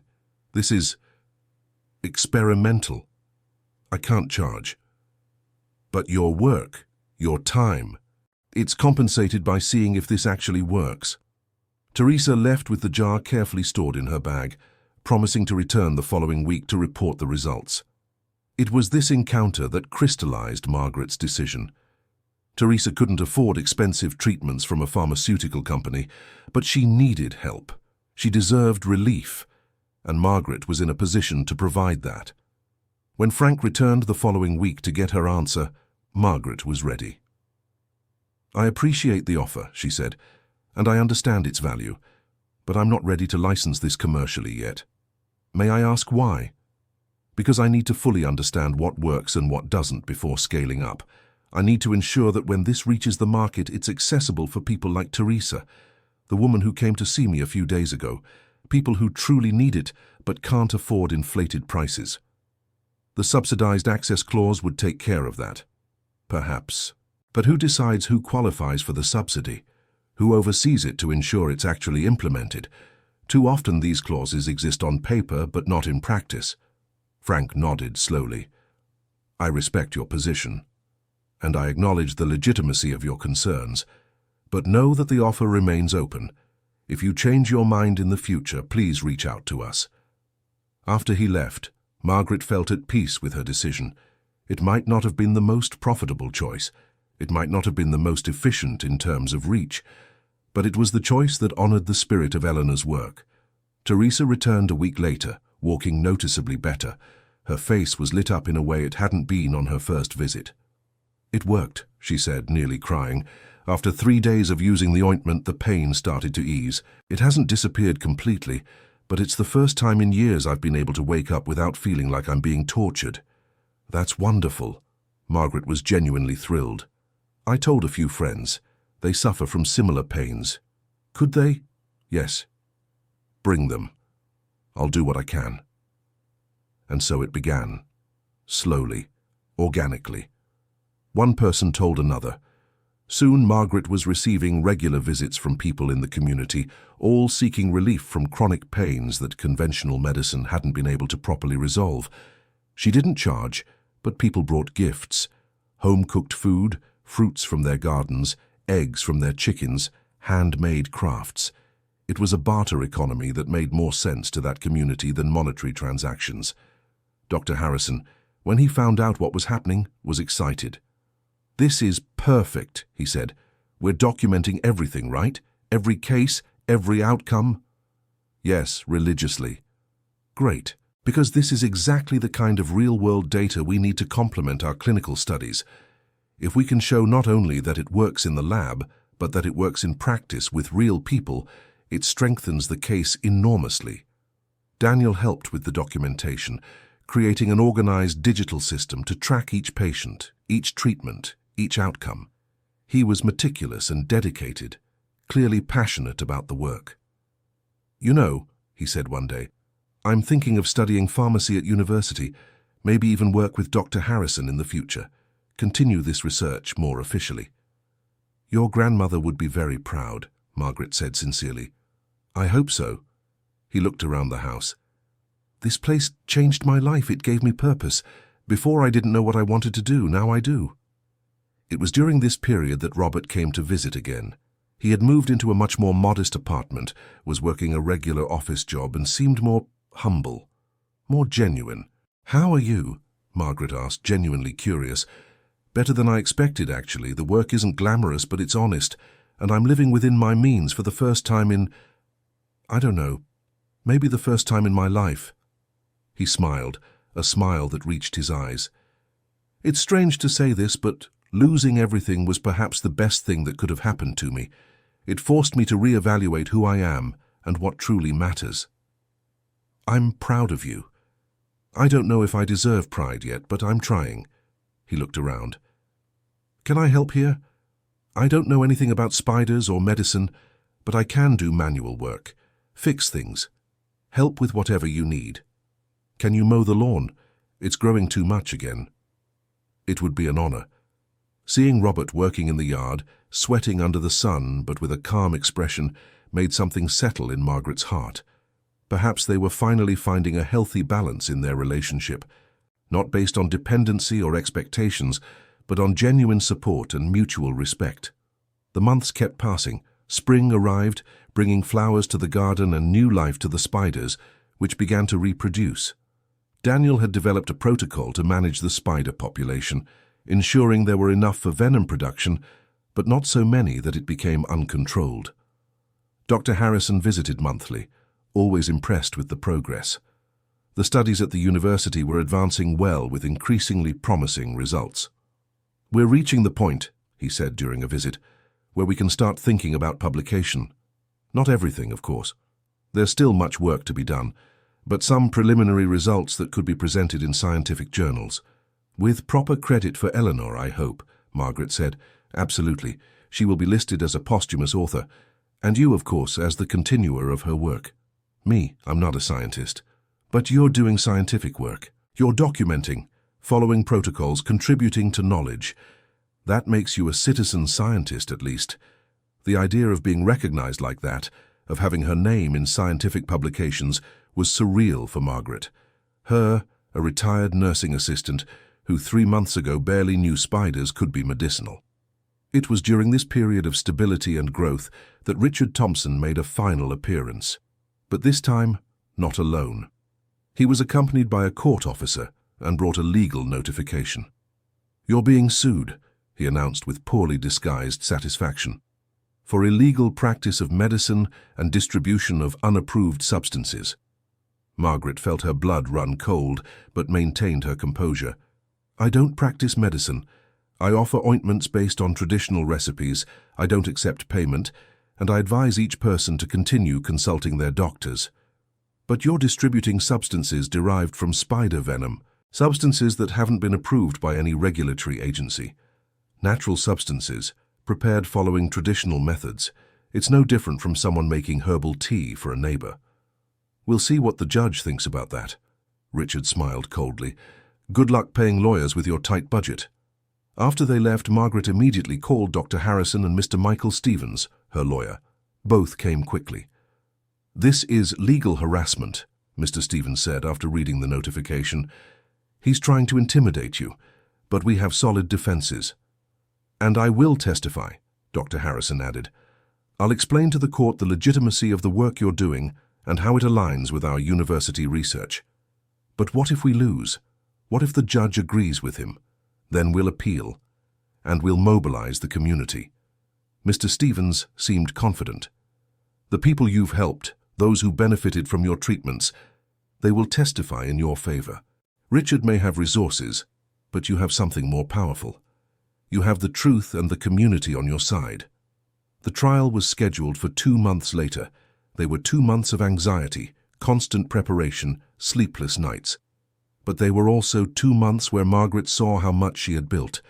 Dorothy organized a petition in her support, collecting hundreds of signatures from people in the region. Teresa and others who had been treated offered to testify. Daniel compiled all the meticulously documented data. Monica used her connections to bring local media attention to the case. Even Robert helped, using his social media skills to create a page explaining the case and gathering public support. "This is bigger than just you now, Mum," he said. "It's about the right of communities to use traditional knowledge. It's about not letting big companies monopolize natural medicine." When the day of the trial arrived, Margaret was nervous but prepared. The small courtroom was full of supporters, familiar faces from throughout the community, people she had helped, people who believed in what she was doing. Richard was there with his expensive lawyers, confident and arrogant, but Margaret had Dr. Michael, who despite his modest office was sharp and knew the law. The case unfolded over 2 days. Richard presented arguments about public danger, about unregulated substances, about illegal practice of medicine. His lawyers were eloquent and aggressive, but Dr. Michael counterattacked with surgical precision. He cited precedents of traditional medicine use. He presented testimonies from patients who had been helped. He brought Dr. Harrison as an expert witness, who explained in detail the scientific legitimacy of the work. "The difference between traditional medicine and illegal practice," Dr. Michael argued, "is not in the substance used, but in the intention and context. My client is not selling miracle cures. She is not promising guaranteed results. She is offering complementary treatments based on traditional knowledge, always advising people to maintain conventional medical follow-up. This is exactly what the law allows." The most impactful moment came when Teresa testified. She walked to the witness stand without the cane she had used before, her movements much more fluid. "Before meeting Mrs. Wilson," she said, her voice clear despite the nerves, "I could barely get out of bed in the morning. The pain was so intense I thought about giving up on everything. The doctors said there was nothing more they could do beyond the medications I was already taking, and those were destroying my stomach. Then I heard about Mrs. Wilson's work. I went to her without hope, just trying one more thing, and for the first time in years I found real relief. It wasn't magic. It took time. But it worked. And now I can work again. I can live again. How can this be illegal? How can helping someone live without pain be a crime?" There were murmurs of agreement in the audience. Even the judge seemed moved by the testimony. On the second day, it was Richard's turn to testify. Dr. Michael interrogated him relentlessly. "Mr. Thompson, is it true that you tried to buy Mrs. Wilson's property multiple times? Yes, I made legitimate offers. Offers that she refused? Yes. And is it true that you have financial connections with Global Farm International, a company that profits from medications derived from venoms? I have diversified investments. That is not relevant. Is it not? It seems to me that this lawsuit is not about protecting the public. It's about a businessman angry because a woman refused to sell something he wants. It's about trying to use the legal system to intimidate someone into accepting his terms. Objection, Richard's lawyers protested. Sustained, the judge said. Counselor, stick to the facts. But the point had already been made, and it was obvious to everyone in the room what was really happening. At the end of the second day, the judge called for a recess to deliberate. Everyone waited anxiously for 3 hours until they were called back. I have carefully reviewed all the arguments and evidence presented, the judge began. And I must say this is a case that touches on complex issues regarding traditional medicine, community knowledge, and the limits of regulation. Margaret held Dorothy's hand, her heart beating so loudly she could hear it. However, the judge continued, I find that the prosecution has not presented sufficient evidence that Mrs. Wilson is practicing medicine illegally. She is not diagnosing illnesses, prescribing treatments as substitutes for conventional medicine, and she is not charging for medical services. She is sharing traditional knowledge responsibly, always advising people to maintain their regular medical care. As for the issue of unregulated substances, precedents are clear. Traditional preparations made on a small scale for community use without commercial intent do not fall under the category of medicines requiring regulatory approval. Otherwise, every grandmother who makes herbal tea or homemade ointment would be breaking the law. Therefore, I dismiss all charges. Mrs. Wilson is free to continue her work, as long as she maintains the responsible practices documented in this case. The relief Margaret felt was so intense her legs almost gave way. Dorothy held her up, both of them crying. Around the room, people began to applaud, ignoring the officer's protest calling for order. Richard left the room red-faced, clearly furious. His lawyers tried to calm him, but he pushed them aside and left without looking back. Outside the courthouse, Margaret was surrounded by supporters. Teresa hugged her tightly, crying with joy. Daniel was beaming. Monica held her late mother's hand symbolically and thought, knowing she would be proud. Robert had tears in his eyes, seeing his mother's strength finally recognized publicly. Dr. Harrison shook her hand warmly. This verdict is important beyond your individual case. It sets a precedent for others doing similar work. You not only defended your right, but the right of an entire community to traditional practices. I didn't do it alone, Margaret said, looking at everyone around her. Every person here contributed. This was a victory for all of us. The following days brought unexpected attention. Local newspapers covered the case. A regional television station came to do a story. Suddenly, the work Margaret was doing gained visibility far beyond her small community. With visibility came more demand. People from neighboring towns started showing up, seeking treatment. Margaret was overwhelmed, working late every night to prepare ointments and handle consultations. You need help, Dorothy said one evening, finding Margaret exhausted in the kitchen. You can't do everything alone. I know, but I can't afford assistance. You don't need to pay. I'm sure there are people willing to help. Let me organize it. Dorothy was true to her word. Within a week, she had set up a small network of volunteers. Some were older women from the community who had been helped by Eleanor years ago and wanted to give back. Others were young people interested in learning about traditional medicine. Daniel remained the main assistant, but now he had a team to coordinate. The house space itself needed to be reorganized. Robert, using management skills he had learned in his corporate days, helped create a more efficient scheduling and patient flow system.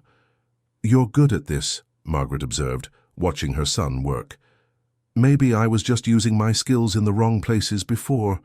Doing something meaningful that actually helps people. It's different, it's better.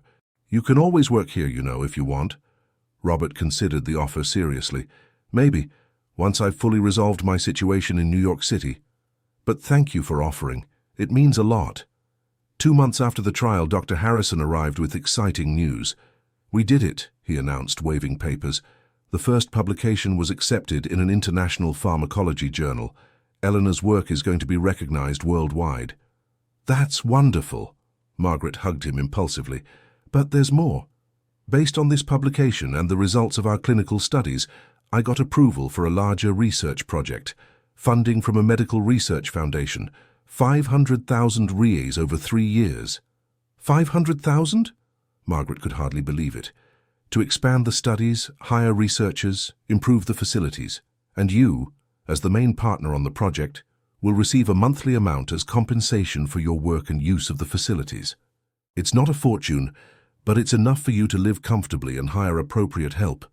Margaret sat down, processing everything. 6 months ago, she was terrified in a spider-infested house, thinking she had made the worst mistake of her life. Now she was about to become a partner in an international research project. "There's one condition, though," Dr. Harrison added. "The Foundation wants guarantees that any treatment developed will be accessible globally, including developing countries. They have very strict clauses about this." "That's perfect," Margaret said. "It's exactly what Eleanor would have wanted." The news spread quickly through the community. There was a spontaneous celebration at Margaret's house that weekend. People brought food, music, joy. It was like a festival, with children running around the backyard, adults chatting animatedly, elders sharing stories. Monica was there with Daniel and the rest of the family. She approached Margaret during a quieter moment. "Mum would have been so happy to see this, to see her work not just continuing but growing, reaching the world, and to see how you brought the whole community to be part of it. Your mother built the foundation. I'm just continuing the work." "No, you're doing much more than continuing. You're expanding, you're including people, you're creating something new while honoring the old. That's a special gift." Monica held Margaret's hands. "Thank you for not giving up, for fighting even when it got hard." As the party continued around them, Margaret stepped away for a moment, going to the room that had been Eleanor's. Charlotte was still in her web in the corner, motionless as always. "Thank you," Margaret whispered to the spider, feeling only a little ridiculous but not minding. "Thank you for accepting me, for guiding me, for teaching me that fear can be turned into purpose." The spider, of course, didn't answer. But something in the silence of that moment seemed like enough of a response. The following months were of steady growth. With the Foundation's funding, Margaret was able to make significant improvements to the property.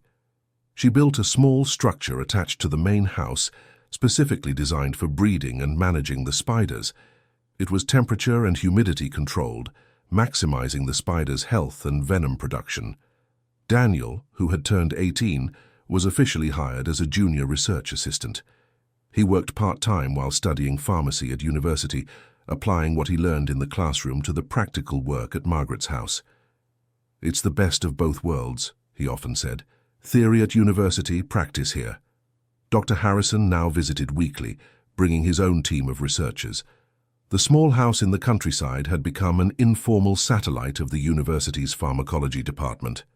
The media attention eventually attracted international visits. Researchers from Canada, even some from Europe, came to learn about the work. Everyone was impressed by the humble yet efficient operation. One visitor, Dr. Henrik Olsen from Denmark, an expert in arachnid venoms, spent 3 days studying Eleanor's techniques. "This is revolutionary," he told Margaret Wilson on the last day. "Large pharmaceutical companies spend millions trying to synthesize these compounds in laboratories, but Eleanor's natural extraction and purification method is more efficient and produces more stable compounds. She was decades ahead of her time." "She never saw herself that way," Margaret replied. To her, it was just the work she did, helping people. That humility is part of the genius. The best scientists are those who do the work for the work itself, not for the glory. Dr. Olsen ended up co-authoring one of the scientific papers that came from the research, bringing even more international credibility to the project. It was during this period of success that Margaret received an unexpected letter. It was from Richard Thompson. "Dear Mrs. Wilson, I am writing to offer my apologies for my behavior. I recognized that my actions were motivated by greed and frustration, not by legitimate concerns about public safety as I tried to claim. You were right about me from the start. I saw your work only as an opportunity for profit. I did not understand, or chose not to understand, the true value of what was being done. I do not expect forgiveness. I just wanted you to know that by watching the development of your work from a distance, I have learned a valuable lesson about what truly matters. Sincerely, Richard Thompson. Margaret read the letter several times. It seemed genuine, but part of her remained skeptical. People like Richard rarely truly changed. But she decided to accept the apologies for what they were without allowing him to regain any influence over her work. She showed the letter to Dorothy Miller, who simply shook her head. Some people need to lose in order to learn. He's lucky you're generous enough to at least read his apologies. I would have thrown the letter away. I thought about that. But then I remembered something Eleanor wrote in one of her notebooks, about how holding a grudge is like taking poison and expecting the other person to suffer. Accepting the apologies doesn't mean trusting him again. It just means not carrying that anger. You've become wise, Dorothy smiled. Or just too tired to hold a grudge, Margaret laughed. The first year turned into the second. The project grew even more. Now there were 3 assistants working regularly, in addition to Daniel. The small operation had become a respectable community clinic, still focused on ointments and topical treatments, but now with rigorous documentation and appropriate medical supervision. Dr. Harrison brought in a physician, Dr. Cynthia Reynolds, to join the team. She was a specialist in integrative medicine and saw great value in combining traditional treatments with modern medicine. They are not opposites, she explained in a team meeting. They are complementary. Our work here is proving that. With the presence of a licensed physician, they were able to expand the scope of treatments a bit further, always within appropriate legal and ethical guidelines. The results of the formal clinical studies began to arrive. The numbers were impressive. 72% of rheumatoid arthritis patients reported significant pain reduction. 65% were able to reduce their doses of conventional medications. The side effects were minimal, mainly mild allergic reactions in some cases. These are results that rival or surpass many commercial drugs, Dr. Harrison said, reviewing the data, and with a much better safety profile. So when can this become more widely available? Margaret asked. We still need one more phase of testing, probably another 2 years. But after that we can seek regulatory approval for larger-scale production, not necessarily industrial, but enough to meet regional and eventually national demand. 2 years. It seemed like so much and so little at the same time. Margaret was 59 now. She wasn't old, but she wasn't young either. Sometimes she caught herself thinking about the future, about how much time she would have to see this project reach its full potential. It was Robert who brought a different perspective when she shared these worries. Mom, the important thing isn't seeing the finish. It's laying the foundation. You've already done that. Even if something happened to you tomorrow, this work would continue. Daniel would continue, Dr. Harrison would continue, the community would continue. You're not building something dependent on you. You're building something bigger than you. When did you get so wise? Margaret asked with tears in her eyes. I learned from the best. He hugged his mother. And for the record, I plan on you being here for many more years. You need to meet your future grandchildren after all. Grandchildren? Are you? Not yet. Robert laughed. But I'm dating someone special, and this time I'm doing it right. Slowly, with honesty. And when the right time comes, I want you to meet her properly. Margaret hugged her son tighter. He had changed so much. They both had changed. The second anniversary at the house was marked with a bigger celebration than the previous year. The whole community came, along with university researchers, volunteers, past and present patients. Dorothy had organized everything as she always did, turning the backyard into a festive space with long tables of food, live music played by local musicians, and simple but beautiful decorations. 2 years, Dorothy said, raising a glass in a toast. 2 years since a brave woman decided not to run from what scared her, but to face it. 2 years since she chose to honor the work of a stranger instead of taking the easy path. And look what these 2 years have brought. not just for her, but for all of us. To Margaret. To Margaret, everyone repeated. Margaret, with tears streaming freely down her face, looked around at all the people gathered. Each one had been touched in some way by what was happening there, and each one was contributing, creating something collective that was bigger than any individual. It was at this celebration that Monica made an announcement. I have something to share. After much thought, I've decided to move here, to this town. I want to be closer to this project, closer to my mother's memory. And I've learned it's never too late to face your fears. She looked at the spiders visible through the house windows. I'm starting therapy for my phobia, because I want to be able to enter that house without terror. I want to understand what Mom loved. Daniel hugged his mother, proud.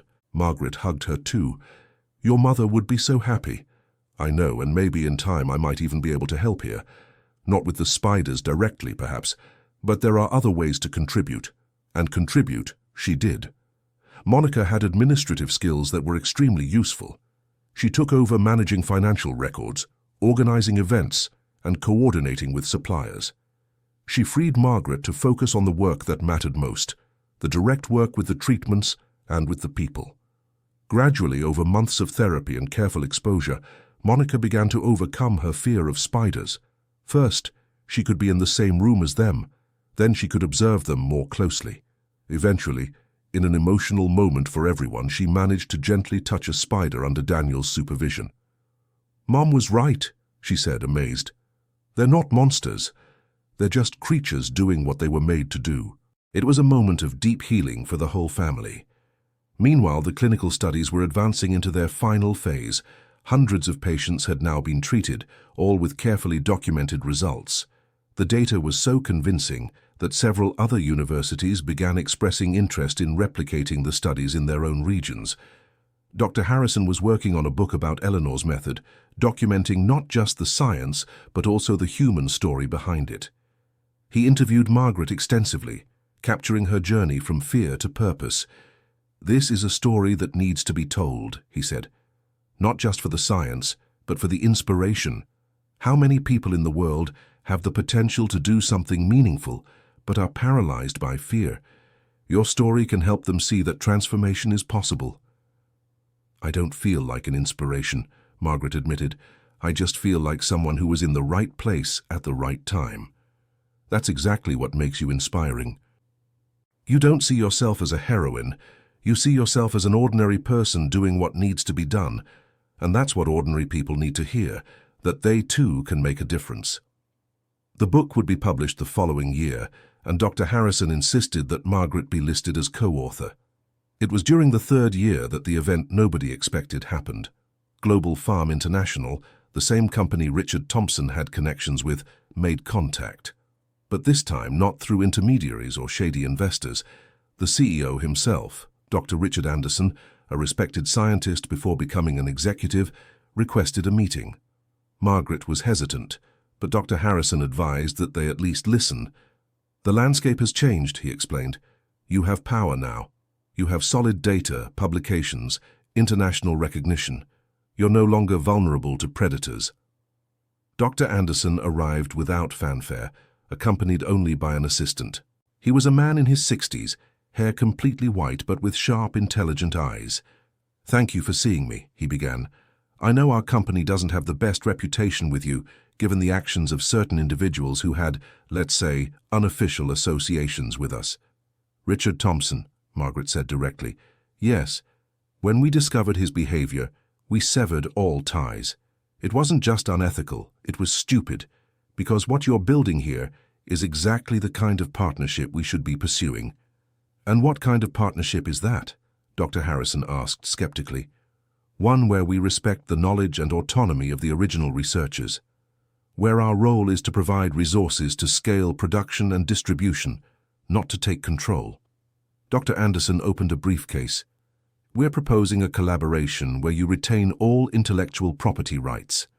We provide certified production facilities, a global distribution network, and regulatory expertise. Profits would be split equally, with an additional percentage guaranteed for a fund that provides free treatments in underserved regions. Additional percentage of how much? Margaret asked. 25% of all profits, not revenue, profits, and you would have full control over how that fund is managed. It was a completely different proposal from anything Richard had offered, but Margaret was still cautious. Why now? Why this change in approach? Dr. Anderson sighed. Honestly, because the pharmaceutical industry is facing a crisis of trust. People no longer trust big companies to put health above profit, and in many cases, that distrust is justified. But some of us within these companies still believe we can do well and make money. Your project proves that, and we want to be part of it, the right way this time. We need time to consider, Dr. Harrison said. Of course, take all the time you need. The proposal is here. Our lawyers are available to answer any questions. There's no pressure, no deadline. Dr. Morrison stood to leave but paused. One last thing. I've read Eleanor Mary Parker Smith's work. What she achieved with such limited resources is remarkable. She deserves to be remembered not just as a traditional healer, but as a pioneering scientist. Working with you would be an honor. After he left, Margaret, Dr. Harrison, Daniel, and Monica gathered to discuss. It's tempting, Daniel admitted. With their resources, we could help millions of people. But can we trust them? Monica asked. Companies say nice things, but in the end, profit always comes first. Not necessarily, Dr. Harrison pondered. If the contracts are drafted correctly, with proper legal protections, we could maintain control even in a partnership. And he's right about one thing. To achieve global scale, we need infrastructure we don't have, and that would take decades to build. Margaret stayed quiet, thinking. Finally, she spoke. Let's have our lawyers review every line of the contract. We'll add protective clauses. We'll ensure we can terminate the partnership if they don't meet the terms. And we'll do this not because we need them, but because they can be useful for the greater goal. The moment we feel it's straying from the original purpose, we walk away. Agreed. Everyone agreed. It took 4 months to negotiate all the contract terms. Lawyers from both sides worked tirelessly, debating every clause.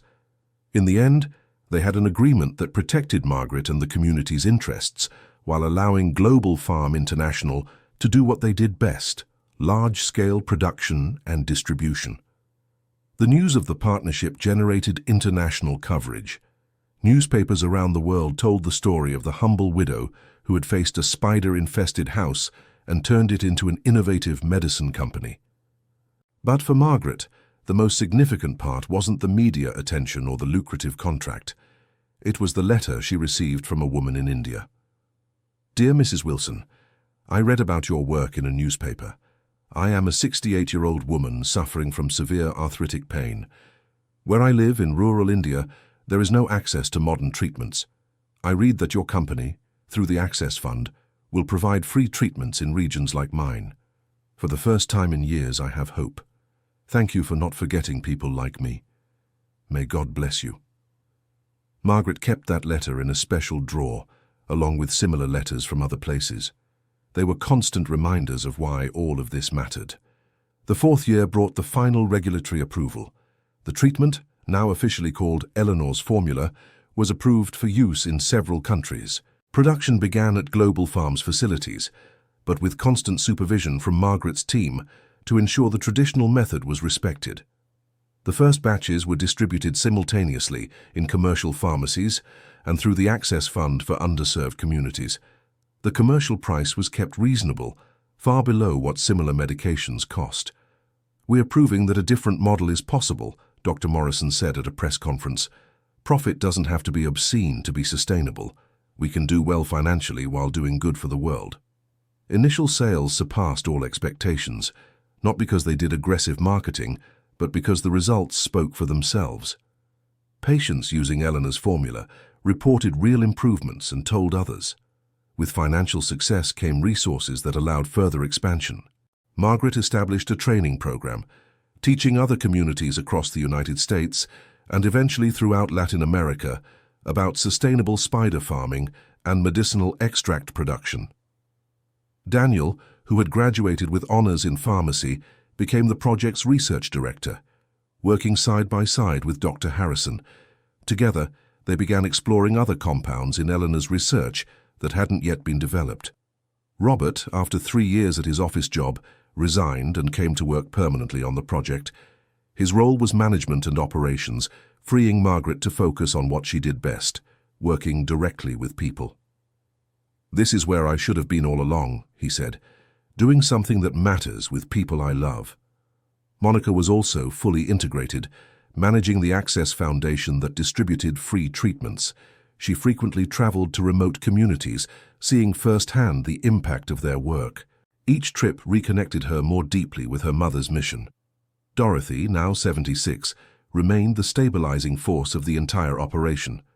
Her house next door had become a second operations center, always with fresh coffee and wise advice available. "These have been the best years of my life," she confided to Margaret one day. "I could have stayed here alone, just existing until my time was up. But instead, I have purpose. I have community. I have joy. All because you were brave enough to stay." It was on the 5th anniversary in the house that Margaret made an announcement. "There's something I need to share with all of you," she began, with the community gathered again in celebration. "These 5 years have been the most challenging and rewarding of my life. I've grown more as a person than in all the previous decades combined. But I'm also tired." She laughed at the concerned expressions. "Not tired in a bad way, just tired of always being at the forefront. So I've decided it's time to start passing the baton." "Mom, what does that mean?" Robert asked, worried. "It means Daniel will be promoted to General Director of the project. Robert will take over all operations. Monica will continue managing the foundation. Dr. Harrison remains as Chief Scientific Consultant, and I'll become a consultant. I'll still be here, still involved, but no longer making all the decisions. It's time to trust the next generation to carry this forward." "Ms. Wilson, I don't know if I'm ready," Daniel said, clearly moved. "You're more ready than you think. You've grown up with this project. You know every aspect of it, and you have the vision and energy that will be needed for the next 5 years." Margaret smiled. "Besides, I'm not going anywhere. I'll be here whenever you need me, just not on the front lines." The transition took a few months, but was smooth. Daniel proved to be a natural leader, respected by both the team and external partners. Robert brought efficiency to operations without sacrificing core values. Monica expanded the foundation's reach to new countries.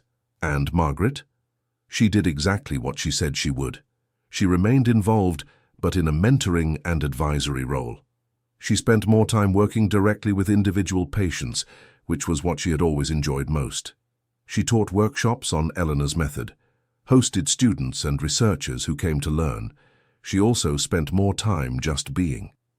Sitting on the porch in the afternoons, watching the spiders, reading, thinking, appreciating what had been built without the constant pressure to build more. Robert married Jennifer, a teacher he had met at one of the community events. The ceremony was simple, held in the backyard of the house, surrounded by family, friends, and yes, spiders. It was perfect. A year later, Robert and Jennifer announced they were expecting a baby. It would be Margaret's first grandchild. "Grandma Margaret," Robert said, testing the sound. "How does that sound to you?" "It sounds like music," Margaret replied, hugging her son. When little Helen was born, with dark, curious eyes, Margaret held her and felt the circle of life completing itself. She had begun this journey dealing with an ending, with the loss of Edward. Now she was holding a new beginning. "Your great-grandfather would have loved you," she whispered to the baby. "And there's a woman you'll never know named Eleanor who made all this possible.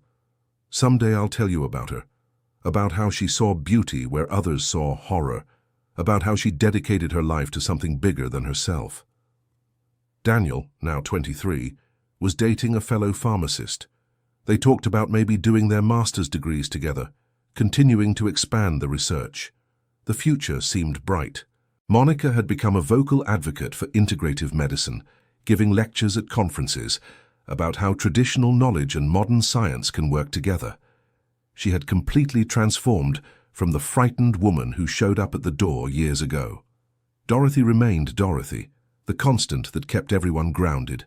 Her advice was still sought by everyone, her presence always comforting.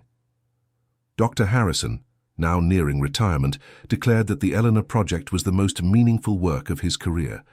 "I've published dozens of papers, mentored hundreds of students," he said. "But this has changed lives in tangible, measurable ways. This is the legacy I want to leave." On the 6th anniversary, there was no big public celebration. Instead, it was an intimate gathering of the people closest to the project. They sat in the backyard, where it had all begun, and shared stories. "Remember when you screamed upon seeing the spiders for the first time?" Dorothy said, laughing. "How could I forget? I thought I was going to have a heart attack." Margaret laughed too. "I was so skeptical when Daniel first brought me here," Dr. Harrison admitted. "I thought it would just be another unscientific grandma's remedy. I've never been so happy to be wrong." "Grandma would have loved to see all this," Daniel said softly. "She always wanted her work to be recognized, not out of vanity, but because she genuinely believed it could help people." "She is watching," Monica said with certainty. "Somehow she knows, and she's proud." As the afternoon progressed into evening, with stars beginning to appear in the clear countryside sky, Margaret allowed herself to reflect on the entire journey. 6 years ago, she was a frightened widow, spending her last savings on a house that seemed like a nightmare. Now she was the curator of an international legacy, a mentor to a new generation of researchers, a grandmother to a beautiful girl, and most importantly, she had peace. Peace with her choices, peace with her past, peace with her present, peace with her future, whatever it might be. The spiders, those creatures that once terrified her, were now her silent partners. Charlotte was still in her corner, so many years later, a constant sentinel. Other spiders had come and gone, generations succeeding each other, but the work continued. "You know what I've realized?" Margaret said to the group. "When I arrived here, I thought the spiders were the problem, but they never were. They were just spiders doing what spiders do. The problem was my fear. And what I discovered is that when you face your fear, when you go through it instead of running away, on the other side, there are unimaginable things waiting." "That should be in Dr. Harrison's book," Robert said. "It's perfect." "It already is," Dr. Harrison confirmed, "in the last chapter." The book would be released the following month, telling the full story. Of Eleanor, of Margaret, of the project, of the spiders, of everything. Dr. Harrison had captured not just the science, but the humanity behind it. When everyone finally left that night, Margaret stayed alone in the backyard for a few more minutes. She looked at the house, transformed but still essentially the same. She looked at the attached laboratory, where the spiders were carefully kept. She looked at the garden, where medicinal plants grew in neat rows, and she felt a deep and overwhelming gratitude. Gratitude for having been brave on that first day, even though terrified. Gratitude for Dorothy, who appeared when she needed it most. Gratitude for Daniel, Monica, and Eleanor's family, who embraced the legacy instead of rejecting it. Gratitude for Robert, who found his own way after being lost. Gratitude for Dr. Harrison and the entire scientific team who validated the work. Gratitude even for Richard and the challenges he brought, because they forced her to be stronger. And gratitude for Eleanor, the woman she never met, but who had completely changed her life through the legacy she left. "Thank you," Margaret said aloud to the universe, to Eleanor, to whoever was listening. "Thank you for choosing me. Thank you for guiding me. Thank you for teaching me that it's never too late to start over. That fear can be transformed into strength. That purpose can be found in the most unlikely places." A gentle breeze blew through the backyard, making the spider webs glisten under the moonlight, and Margaret smiled, knowing she was exactly where she was supposed to be. In the following years, the project continued to grow and evolve. New treatments were developed from other compounds in Eleanor's research. Eleanor's formula became one of the most prescribed arthritis treatments in several countries. The Access Foundation treated over 500,000 people in underserved communities around the world. Helen grew up running through the same hallways where her grandmother was once afraid to step. For her, the spiders were just a normal part of life, fascinating, but not frightening. Margaret loved watching the girl, seeing how a child raised without fear viewed the world differently. Daniel defended his master's thesis on sustainable extraction methods of arachnid venoms. His work expanded and improved upon Eleanor's techniques, always crediting her as the pioneer. He was building upon a solid foundation, exactly as it should be. Monica wrote her own book about her journey of overcoming phobia and reconnecting with her mother's legacy. It was a surprise bestseller, resonating with people who also struggled to understand and honor parents who had been misunderstood. Robert and Jennifer had a second child, a boy they named Edward after his grandfather. The legacy continued in multiple ways. Dorothy, now 80 years old, still showed up every day, still bringing coffee, still offering wisdom.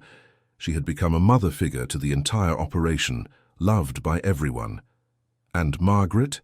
She lived each day with gratitude and purpose. Some mornings there was still a small touch of fear when a spider moved unexpectedly. But now, instead of paralyzing her, that touch of fear made her smile. It was a reminder of how far she had come. She knew her story was unusual. She knew she had luck and help that not everyone has, but she also knew that at the center of it all was a choice. The choice to stay instead of run away. The choice to face instead of avoid. The choice to believe that something scary could become something beautiful.